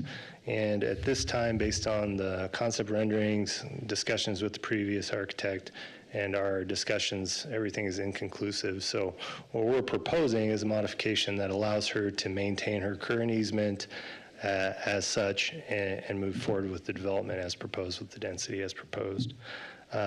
Lastly, there was some considerations for not having the quad on Wilson Lane. I think based on the neighbor's feedback and talking with the owner, he would be fine eliminating that from the development agreement modification at this time and just stick with the original approved 33 quads. And I will stand for any questions. So that last comment you made, the corner lot on Wilson, you said the developer would forego that fourplex on that lot, or take it off the... Chairman Van Acker, the concern from the neighbors was twofold that leads to that decision. First being access to that lot would be problematic and would probably have to be taken off of Wilson Lane, which all the neighbors don't want. The other consideration is we'd have cross-access with the private residents from Lida's property, because she's maintaining her 65-foot easement at this time, which would also be problematic, because then we're doing some weird, funky, like 3-gate system to get her into her house while still providing access to that quad. Doesn't make any sense. So I think taking that off the table removes a lot of ambiguity and a lot of concerns for the neighbors. So just to clarify, you're proposing not building that corner out? Correct. We would be eliminating the density of that quad. Okay. 'Cause I had that on my list. I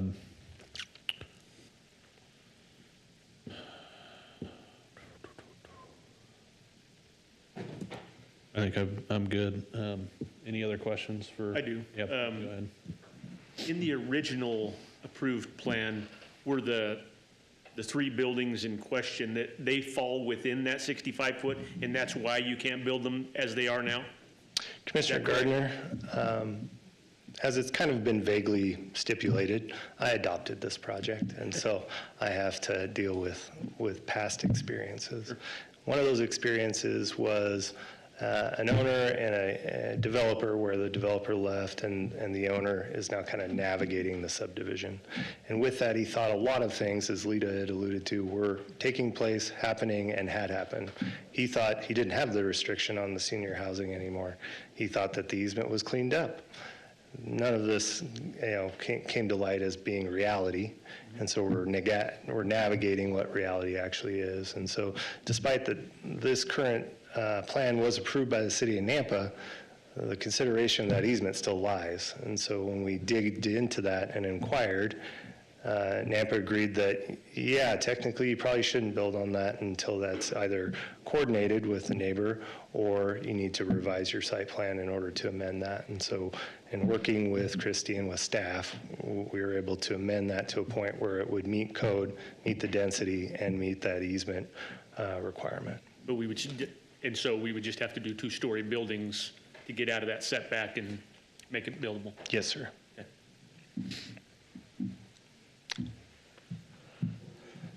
Did I hear you say, you were talking about the lifts, and you said, I might have misheard you, but were you saying you'd be amenable to having a portion of this piece still be senior living? Or were you just saying you would be okay with some of these requiring lifts, or can you clarify what you're saying there? Commissioner Morgan, the example I use is not from NAMPA, so I want to be respectful to NAMPA's perspective. But in the case of Garden City, they required a certain nominal amount of units to have lifts if we were going to do two-story to accommodate that. So in this case, we would, in that case, it was 2% of the units. But if NAMPA wants 10% or something, I think that would also be fine. Well, we're talking about 3 buildings becoming two-story. So 2% of... 10%. Did he say 10? You say 10%? He said, yeah, could. Commissioner Morgan, the Americans with Disability Act requires 2%. Yeah. And so traditionally, we would accommodate 2% of those. In some cases, like if you're doing like a FEMA grant or something that is required with HUD, their percentage is typically 10% or more. So the vast majority, well, so you're saying we would have to put never mind. I think I'm getting too far down a rabbit hole that's not relevant, but that's not just in consideration of the senior living, that's also for ADA considerations, is that? Correct. So okay. even with the open to all community request, having additional accessibility units for both elderly and individuals that are impaired is something that could be a concession. Okay, but what you weren't putting on the table is a portion of this remaining senior living and a portion of it being non-age restricted. I would have to probably request clarification from the owner who's not here. Sure. Which leads us to Commissioner Kehoe's question from earlier, which may help enlighten some of your considerations. Yeah. The consideration for Phase 2 and also the completion of Phase 1, the lender of this particular project, after discovering that this was a senior living facility, did a market analysis and deemed that they couldn't continue the loan. And so for him to complete this project, he will have to request that alleviation. And so that is where that economic viability came from, because originally when he started this project, that was something that's acceptable. And since then, the lender has seen that that is no longer appropriate. Okay. Just to clarify, are you done? Sorry. Yeah, go ahead. Okay. I don't want you to jump on I'm me. done. My next question was to make sure he answered Steve's question. Okay. So just to be clear, I'm trying to make sure that, so the 3 buildings that you want to take from single-story to two-story,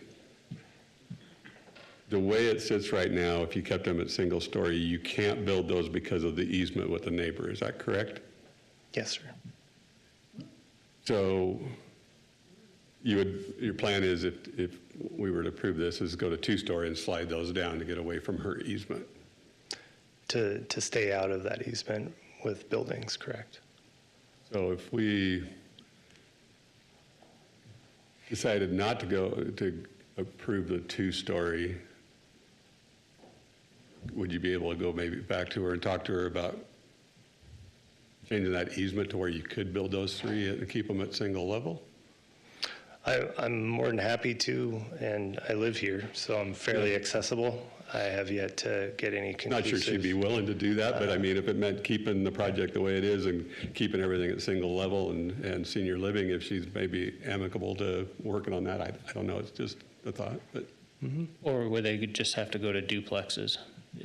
Like you just have to cut the half off them. Yeah, so you'd lose 6 units essentially. Correct.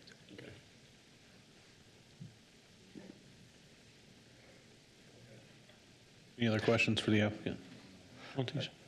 I do have one other thought. Having inherited this project from Houston Bugash, who retired, sounds like he fishes a lot, which is great. I would say that in kind of seeing this development and seeing the developments around here, to the north, they crammed as many possible housing units on that property as possible. And based on our density and the density of the east of us, they're kind of doing the same thing. We have a lot of open space. We have walking paths. We have open lawns. We have a clubhouse. There's a lot of amenities here, and keeping the majority of the development as single story speaks kind of volumes to the amount of effort that Mr. Cushing was willing to go for with this project. And so I do sympathize in some ways with his lack of experience and not knowing what all he was getting into with this, but I do think he is trying to do a development that's appropriate for this area. That does remind me of another question. Would you be changing the amenities? Because you probably aren't putting in a playground for senior living, but if it's open, you know what I mean? For example. We like to play too, you know. I'm just looking out for your safety, Steve. You know what I mean, though? Like, you typically put in a playground or something like this for that, but maybe seniors like those, I don't. Commissioner Morgan, if you guys want a tot lot as a condition of approval, I feel comfortable conditioning that for Mr. Cushing on his behalf. Well, I don't want to tell you what amenities to put there. I was just wondering if that was something you had discussed, changing it from senior living, if you would need to do that. It's a good idea. I mean, we have a nice lawn area that would be really good for kids, so. Okay, thanks. Thank you. Okay, thank you. I'll make a motion, we close the public hearing. Second. A motion by Gardner, second by Morgan to close the public hearing. All those in favor say aye. Aye. Aye. Any opposed? Aye. You're not opposed, right, Brett? You're agreeing, that's an aye for closing. Correct. Thank you. I forgot you were there. I do too. Sorry. I think we voted and the public hearing's closed. So we can deliberate now.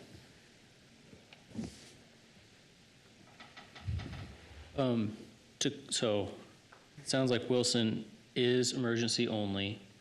Is there any way that could change in the future?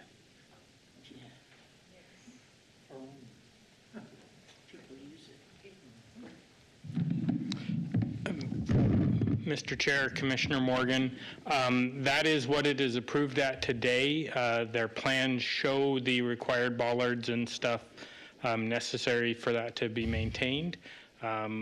We have this situation in other communities where we have emergency access only.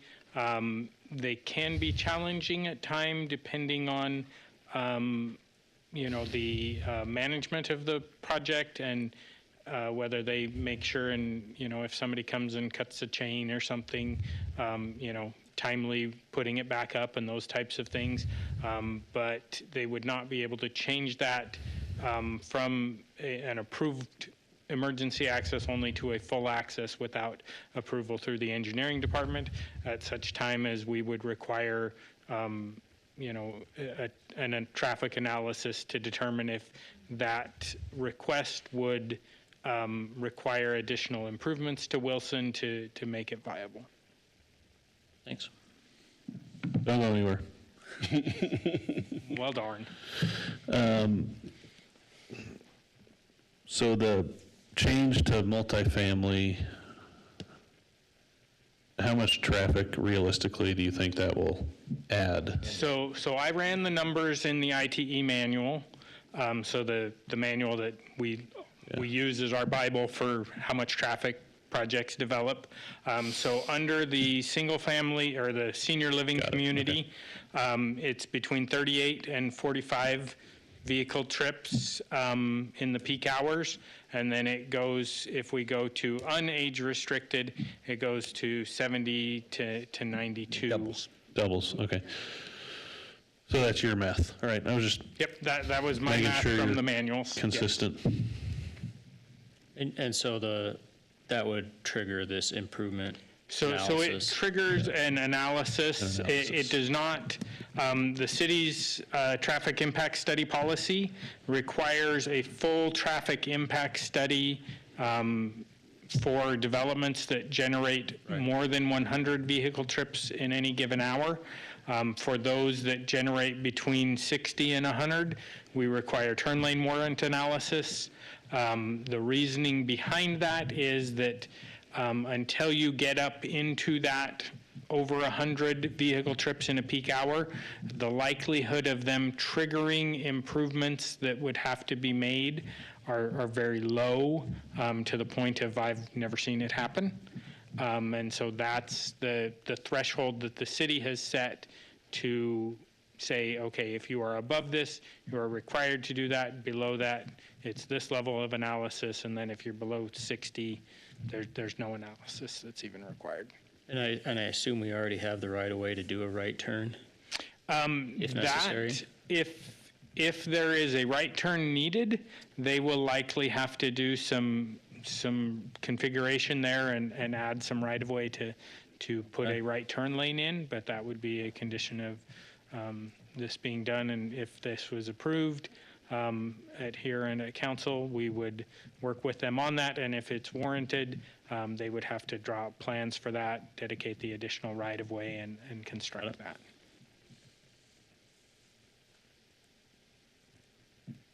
You can go now. I'm good. Thank you. Unless somebody else has questions. Yeah, we'll wait till he sits down, then we'll bring it back up. Yeah, wait till he sits down. There you go. Mr. Chairman, Yes. I'm of the opinion that if it ain't broke, don't fix it. I think that the plan that we had originally approved for this worked fine. It gave the seniors what they needed. It didn't create the traffic. The neighbors were in favor of it. Now we're stirring up that hornet's nest all over again. And we have to rethink the whole thing, and I think just leave it alone and deny the application. Okay. I agree with you. It sounds like it is broke, though. Yeah, I mean, my concern, and this is not my area of expertise, but sounds like, I mean, the bank, the lender got cold feet and wanted to kind of figure out a way to get out of the deal. So I guess I'm not saying any, you haven't even heard what I've had to say, ma'am. I'm just talking out loud. So I empathize with the developer, but, you know, he signed a development agreement, and we made our decision based on the fact that it was a senior housing development. So that's kind of too bad, in my opinion, but I don't think it warrants a change in our opinion. So.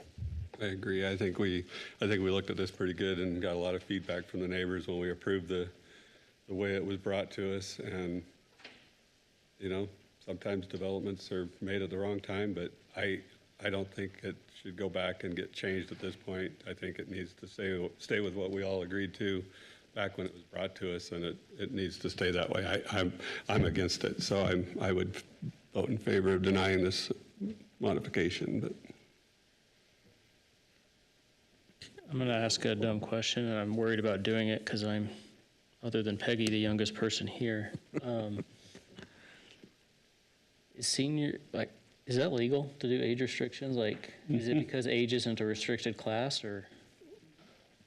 So it is an appropriate zoning designation, and it is an appropriate area for the commission to act in a development agreement.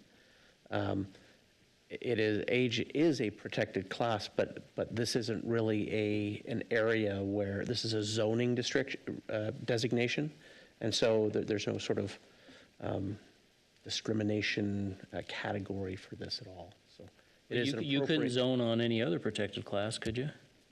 Age is an accepted zoning class. So there's a specific exception in the law for age? Well, let me put it this way. age is an appropriate zoning class. There's your definite answer from an attorney. Are you a lawyer or? I am a lawyer. What gave you that idea? I'm not, that's why I don't understand. Yes, we have a number of 55 and over communities. Well, I know we do, but if you zoned this to restrict any other protected class, there would be lawsuits, wouldn't there? Mr. Chair, Or, yeah. maybe I can provide a little context here Yeah, from because we can't understand what the attorney's saying. the city council, from the city council meeting that we attended when this originally got approved. We had this discussion, and the direction was we cannot require this, essentially. Like, the city can't force this, but because the applicant was willing to present this as an age-limited project with a development agreement, it was like this private agreement between the property owner and the city, and then once that agreement is in place, that's what governs what happens. It's not really, and I'm looking to our attorney still for make sure I'm saying this correctly, but it's not really about the zoning, it's about an agreement that we made with them. Yeah. Sort of. So this is probably not an area that I want to shoot from the hip on. If you would like a formal legal opinion on this, I can certainly give that to you. Of course, I wouldn't be able to do that if you voted on it today. So this is a complicated area of law. Historically, this sort of a zoning restriction or a private agreement has been accepted. So there are appropriate zoning designations as 55 and over. However, this area of law is in flux. So the answer is it depends, right? Which is the standard attorney answer. I'm going to stick with that. If you'd like a formal legal examination of this, I'm happy to give it to you. But of course, I can't do that today. It's more of a curiosity. I know they exist in the city. I know there's a lot of precedent for them, but you can imagine what would happen if you deed restricted something or had an agreement saying this race or this religion or whatever could not live here. I'm not saying I want to go live here. Be clear, but You're not 55 yet. I'm not, and I'm certainly not going to be welcome there now. But and you're absolutely correct that if the city or the commission got into the practice of saying, well, we don't want this particular type of person to live here, that would be concerning. I understand your point about, well, how is that different for a person that is older? The law does recognize that there is a difference, for instance, in sex, male versus female, and that there can be some distinction there. The same thing for age exists. In other words, you can't say this is a development for 18 to 25-year-olds. That you can never get away with. I'm not going to answer that. It depends. It depends. so it sounds like there's specific, I don't know if you call it case law or exceptions or something for having some discrimination based on age. Again, I would not categorize it as discrimination based on age because discrimination brings with it a negative connotation. It is differentiation because of age. There's a distinction with a difference there. The law does allow some sort of distinction between, for instance, there is a distinction between male and female. There is, and the law recognizes that. And so any further into the subject, I would want to provide a formal legal opinion for you, though. Would you recommend that I forget this entire discussion? I have no recommendation on that at all. In this deliberation? No recommendation on that at all. The council, the commission can give, the weight it feels appropriate. And we were the ones that asked for this. The developer brought this to us and as what their plans were. So yeah, we approved it on that basis. So well, you guys know I like to go down rabbit holes, and yes, I can get back out now. So sorry. Thank you for trying.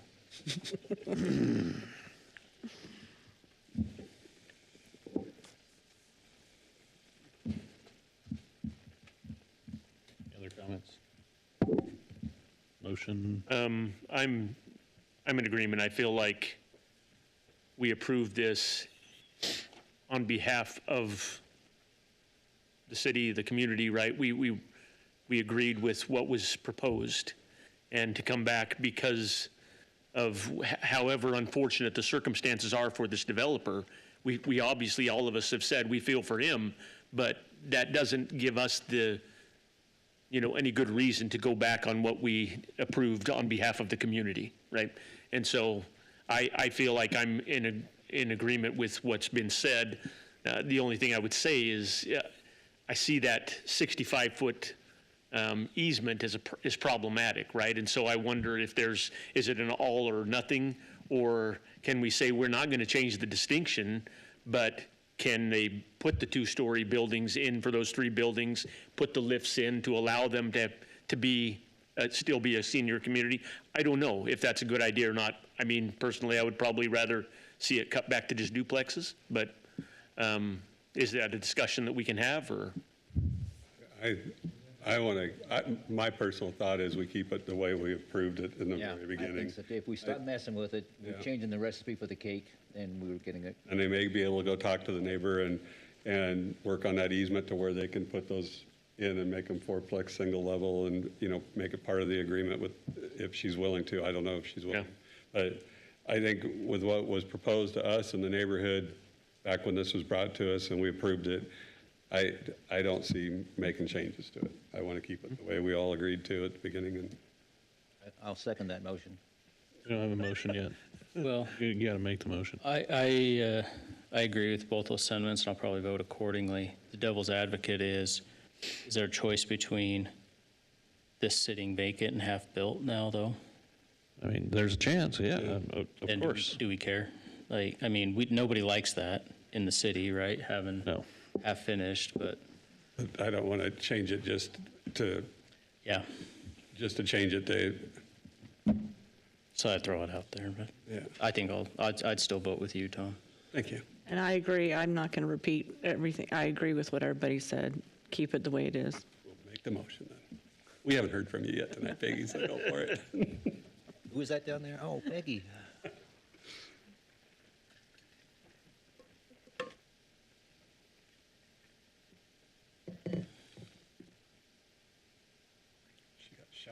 Well, I'm just reading the thing and trying to figure out what to fill in the blanks down there. They put blanks in there. Okay, I will make a recommendation to move to recommend denial of the annexation and zoning to IL zoning district. Oh, wrong one. Oh, Development agreement mod. gosh, I got the wrong one up there. I move to recommend denial of the development agreement modification for the Autumn Leaf subdivision in the RML zoning district addressed as 00 South Nation Lane, 3100 and 3215 East Cushing Lane for Jeff Hatch representing William Cushing, because the modifications do not meet the criteria that was approved in the prior meetings. Is that acceptable? The original development agreement? The original development agreement? In the original development agreement. Okay. We have a motion by Selman, a second by Morgan, Like Rodney. to recommend. Rodney was good. No? Oh. It's fine. I was just thinking about criteria, but with the development agreement, it doesn't have criteria, so Okay. you're good. So we have a motion and a second to recommend denial of the development agreement modification for the Autumn Leaf subdivision. All those in favor of denial, say aye. Aye. Any opposed to the denial motion? Okay, seeing none, that motion moves forward. That'll be recommended to City Council with the denial, and watch because that'll go to City Council, correct? Yeah. Yep. So make sure and watch for those notices. Thank you. I know we're not supposed to say anything, but thank you. Quiet. Everybody good? Do you need a break? Anybody here? Yes? Okay, we'll take a That's like drink. 5-minute recess, come back at 8:10. That's a 6-minute recess.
Got 8:10. We're back from break. Thanks for your patience. We'll go ahead and move on. We got 2 items left. Item number 4 is an annexation and zoning to IL zoning district and potential development agreement for RRD3 Industrial Park, a future industrial development at 0 and 9792 Ustick Road, 48.39 acres and 2 parcels for River Range, Idaho LLC, representing Dana and Hilda Devlin. Original concept for future industrial development. See, we have an applicant. Please state your name and address for the record and tell us about your project. Thank you, Chairman. Connor Lindstrom with KM Engineering, 5725 North Discovery Way, Boise, Idaho. We're representing our client, River Range, Idaho LLC. I'll try to be as brief as possible. But yeah, the project in front of you is an annexation into the city of Nampa. We're requesting to annex approximately 48.39 acres. It's the area that's jotted out there in red. If you're familiar with this area, it's growing. It's Ustick and the Midland intersection there. And so you have 2 parcels here, both of which are within the city's impact area, and they are within the future land use map designation of IL, which is, or I'm sorry, within industrial, which does align with the IL light industrial zoning designation, which is what we are requesting. And currently, this property is within Canyon County and is also currently zoned as light industrial. So it's a pretty seamless transition. This is from your comp plan here. It says preservation of industrial land is a high priority. Light and heavy industrial land is shown as an industrial land use setting on the future land use map. So our request here is to just align with that comprehensive plan and the surrounding properties. The property to the north and to the east was previously annexed through past applications and is also zoned as that IL light industrial zoning. So like I said, this would fit well. Let's see here. We did go through staff's report, and we're in agreement with all the conditions, recommended conditions of approval in the staff report. However, there were a couple of discrepancies on the floodplain. This property is not within the floodplain, even though the city engineer recommended that there be a condition that we follow a floodplain development permit. So that was actually redacted, and there was a memo that was updated. It should be in your staff report that changed that designation. So this is not within the floodplain. And then also too, it was stated in the staff report that the property to the north and east are currently under construction, and that is not the case at this time. So other than that, I thank you for your time. If you have any questions, feel free to answer. But yeah, just requesting the annexation and zoning for future development to take place. No plans at this time for any developments, but we would like to have the property zoned within the city and make it more marketable. Thank you. Any questions for the applicant? All right, thanks. Thank you. We'll call you back up if we have any questions. Thank you. Christy. Okay, thank you, Mr. Chairman and Commissioners. Christy Watkins, Principal Planner for the City of Nampa. Again, the request's been stated for you this evening. The property surrounding this, north, south, and east, is all IL. There is a school in Caldwell, lots of single-family residential subdivisions in Caldwell's city limits. There's a few large residential lots out there in the county. There is a concrete batch plant across the street. And then there's the future industrial and industrial park developments that are currently being constructed. The structures located in this zoning will be subject to design review standards. And due to the location on the major arterials, Ustick and Midland, staff will require a 25-foot landscape buffer. This would provide the ability to subdivide the property at a later date and still meet city code requirements. Utilities are available excuse me, to this project. As noted in the comments that you received, the late comments that you received, engineering revised theirs. That was a cut and paste error. They are not in the floodplain, so that is not a concern. A traffic impact study will be required with any building permits that are applied for and will be reviewed based on the ultimate uses that are proposed with each of those structures.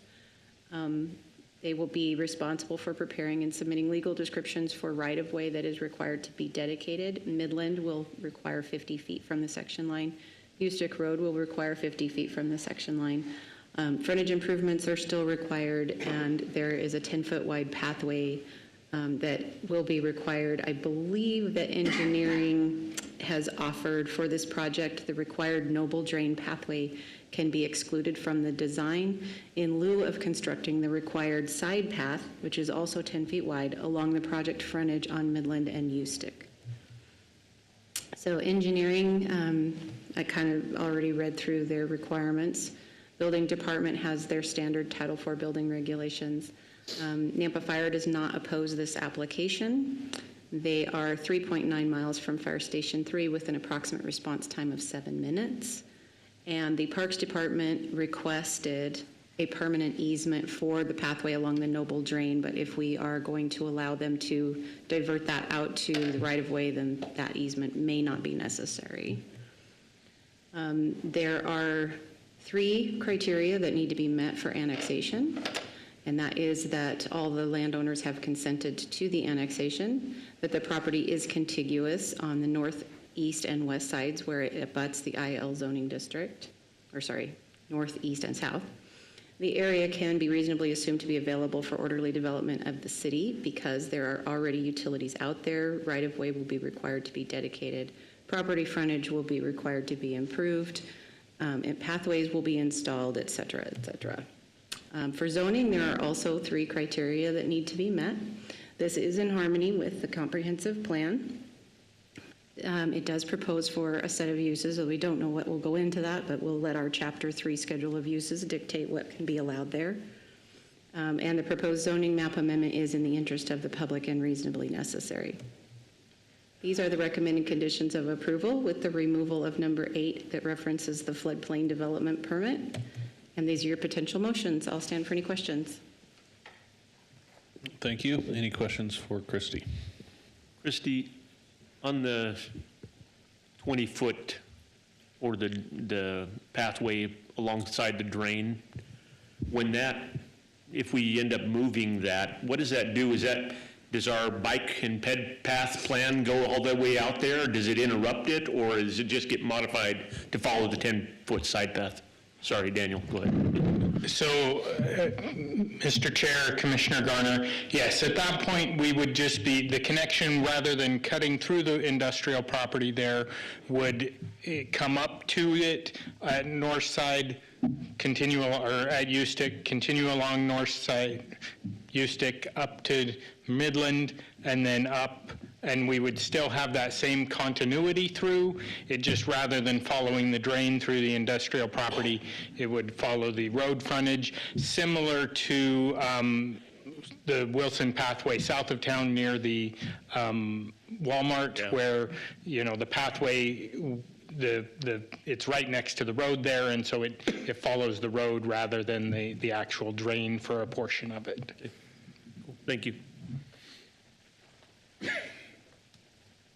Any other questions? Quick question, I probably missed this. What was the part that was in the development agreement? What was the reason for the development agreement? Commissioner Morgan, we just put potential development agreement into our notices just in case you do want to require one. Okay. But you don't need to require one in this case if you don't feel like it warrants it. If we don't have any conditions that require it, should we just not say that in our motion then? Yeah, you can Or leave should we that still out. say potential? You can leave it out. They don't have any concept plan at all or anything right now. No.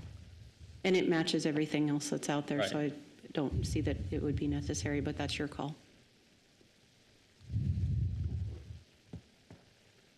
Okay. Go for what? We gotta finish all the rest of the hearing. Public hearing first. No, jeez. You're trying to trick me. Trying to confuse me. Any other questions for staff? It could be a quick public hearing, but we got to do one. We'll go ahead and move on to public testimony for this application. Madam Clerk, do we have a sign-up sheet?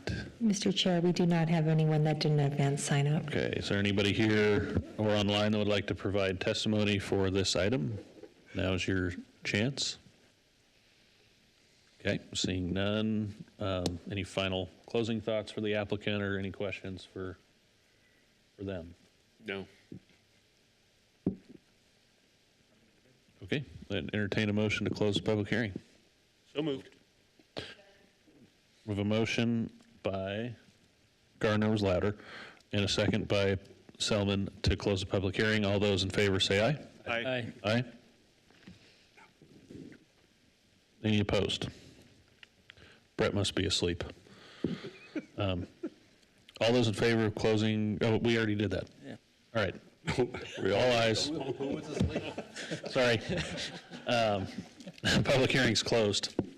This seems to be, pretty cut and dry. It's with the comp plan. It's great. I think it's a good fit. So if there's no other discussion, I'll go ahead and make a motion. Fine by me.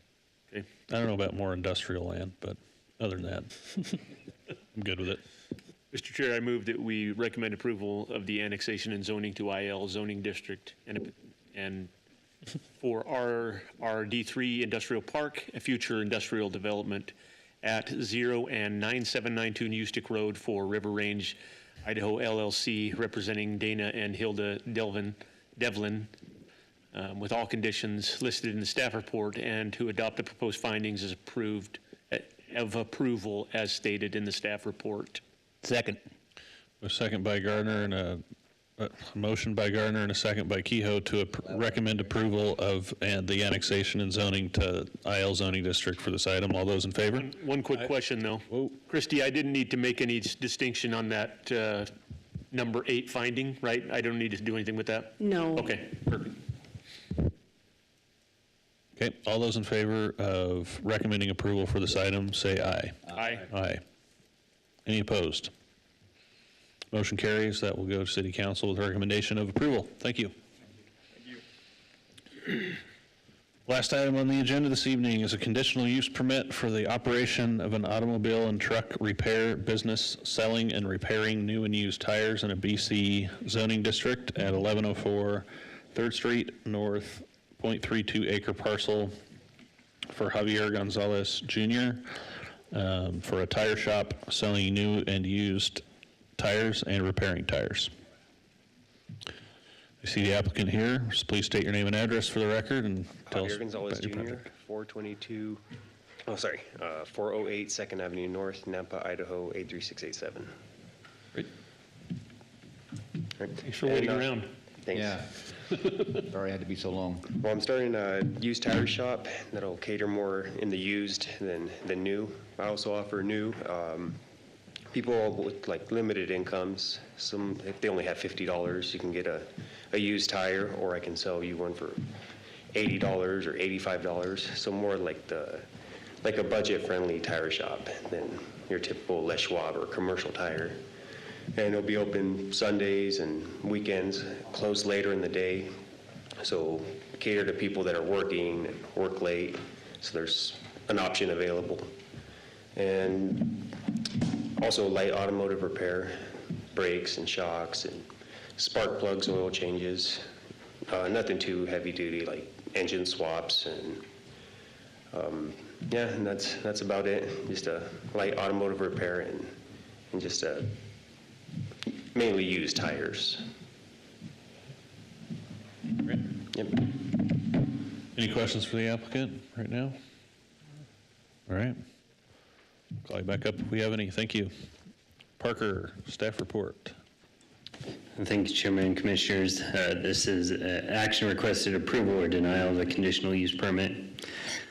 This is a community mixed use designated area, zone BC, surrounded by BC as well as BC and RS6 to the southeast. That's a mobile home park. Some history here. In 1989, a conditional use permit was approved for auto repair shop, and that had an expiration date of 5 years. After that 5 years, this new CUP was not applied for, but that use continued.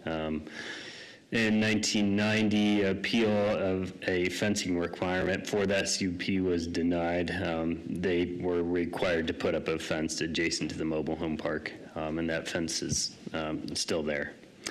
Looking at the schedule of uses, auto repair is a conditional use in the BC. You can see some of the other zones as well.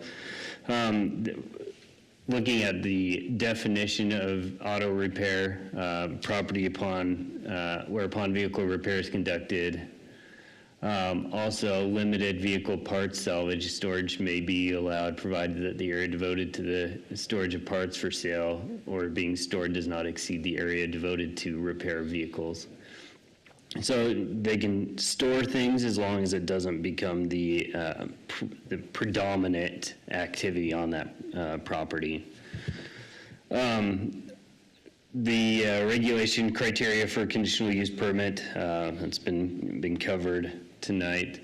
The correspondence, this is a property that's encumbered by the floodplain for Indian Creek. Any future development of this site would need to consider those requirements and work with engineering on that. Fire district does not oppose the application. There were some recommended conditions about height of stacking tires. Specifically, this property from ITD, it abuts the state highway system. There wouldn't be any access provided from ITD, from the 11th. All signage would have to meet their requirements. The surrounding uses, this property surrounded by car dealerships on 11th and 3rd Street, across 11th. The mobile home park to the southeast, as well as Indian Creek to the northeast. The narrative does give some details on does not give details on the operation of the business. The applicant has provided some of that tonight, narrative. The business does provide a commercial service in the area. The commission would need to determine how the impacts of that and how they may be mitigated. Again, this area is kind of auto-centered, being that it's near the auto dealerships. The mobile home park, there's 19 mobile homes in the property adjacent.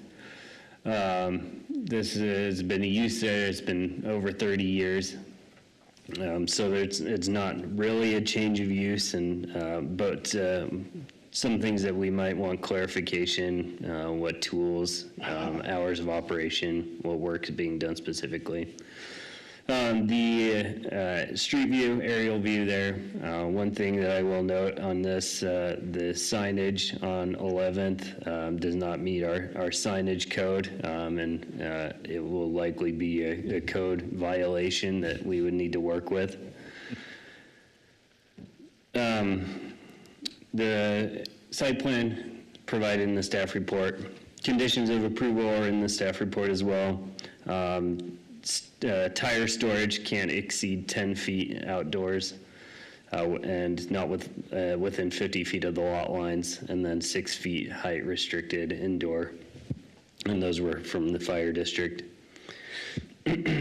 The findings are in the staff report and a motion, and I'll stand for any questions. Any questions for Parker? When you went out, did you go out and take these pictures? These pictures were provided by Google. U-Haul? Google. Oh, Google. Oh. You said U-Haul. Well, I was wondering, who were you with there taking the picture? It's the Google camera. No, Street view camera. Standing in the street taking the picture. It's a picture that was provided by the business owner that was posted on Google. Yeah. Oh. So the applicant took the picture, technically. That's my brother next to me. He's taking the picture.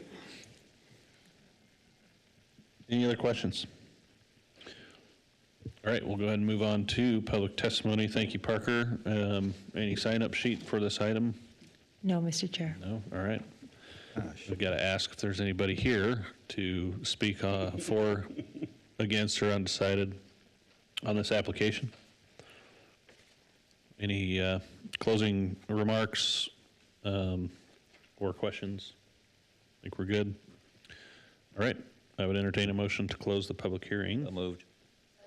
A motion by Commissioner Kehoe and a second by Commissioner Selman to close the public hearing. All those in favor say aye. Aye. Any opposed? All right, public hearing is closed. What do you think? I think they need to change their sign and then go ahead. Yep, been doing it for 30 years. It's Would you like to make a motion? Sure. Okay. Mr. Chairman, I move to approve the conditional use permit for the operation of an automobile and truck repair business selling and repairing new and used tires in a BC zoning district at 1104 3rd Street North for Javier Gonzalez Jr. with recommended conditions and proposed findings. Second. A motion by Kehoe and a second by Commissioner Morgan to approve the conditional use permit for this application. All those in favor say aye. Aye. Aye. Any opposed? All right, that motion carries. CUP is approved, and the CUP will become effective 15 calendar days from the date of this hearing, unless an appeal has been filed with the Planning and Zoning Department with the appropriate fee. No action should be taken on the CUP until the appeal period has concluded. And Mr. Gonzalez, you must confirm with planning and zoning staff there have been no appeals. That's it. Thank you very much. I would entertain a motion to adjourn. Moved. In a second, okay. Motion by Kehoe, second by Selman to adjourn. All those in favor say aye. Aye. Aye. Any opposed? All right, we're adjourned. Thank you.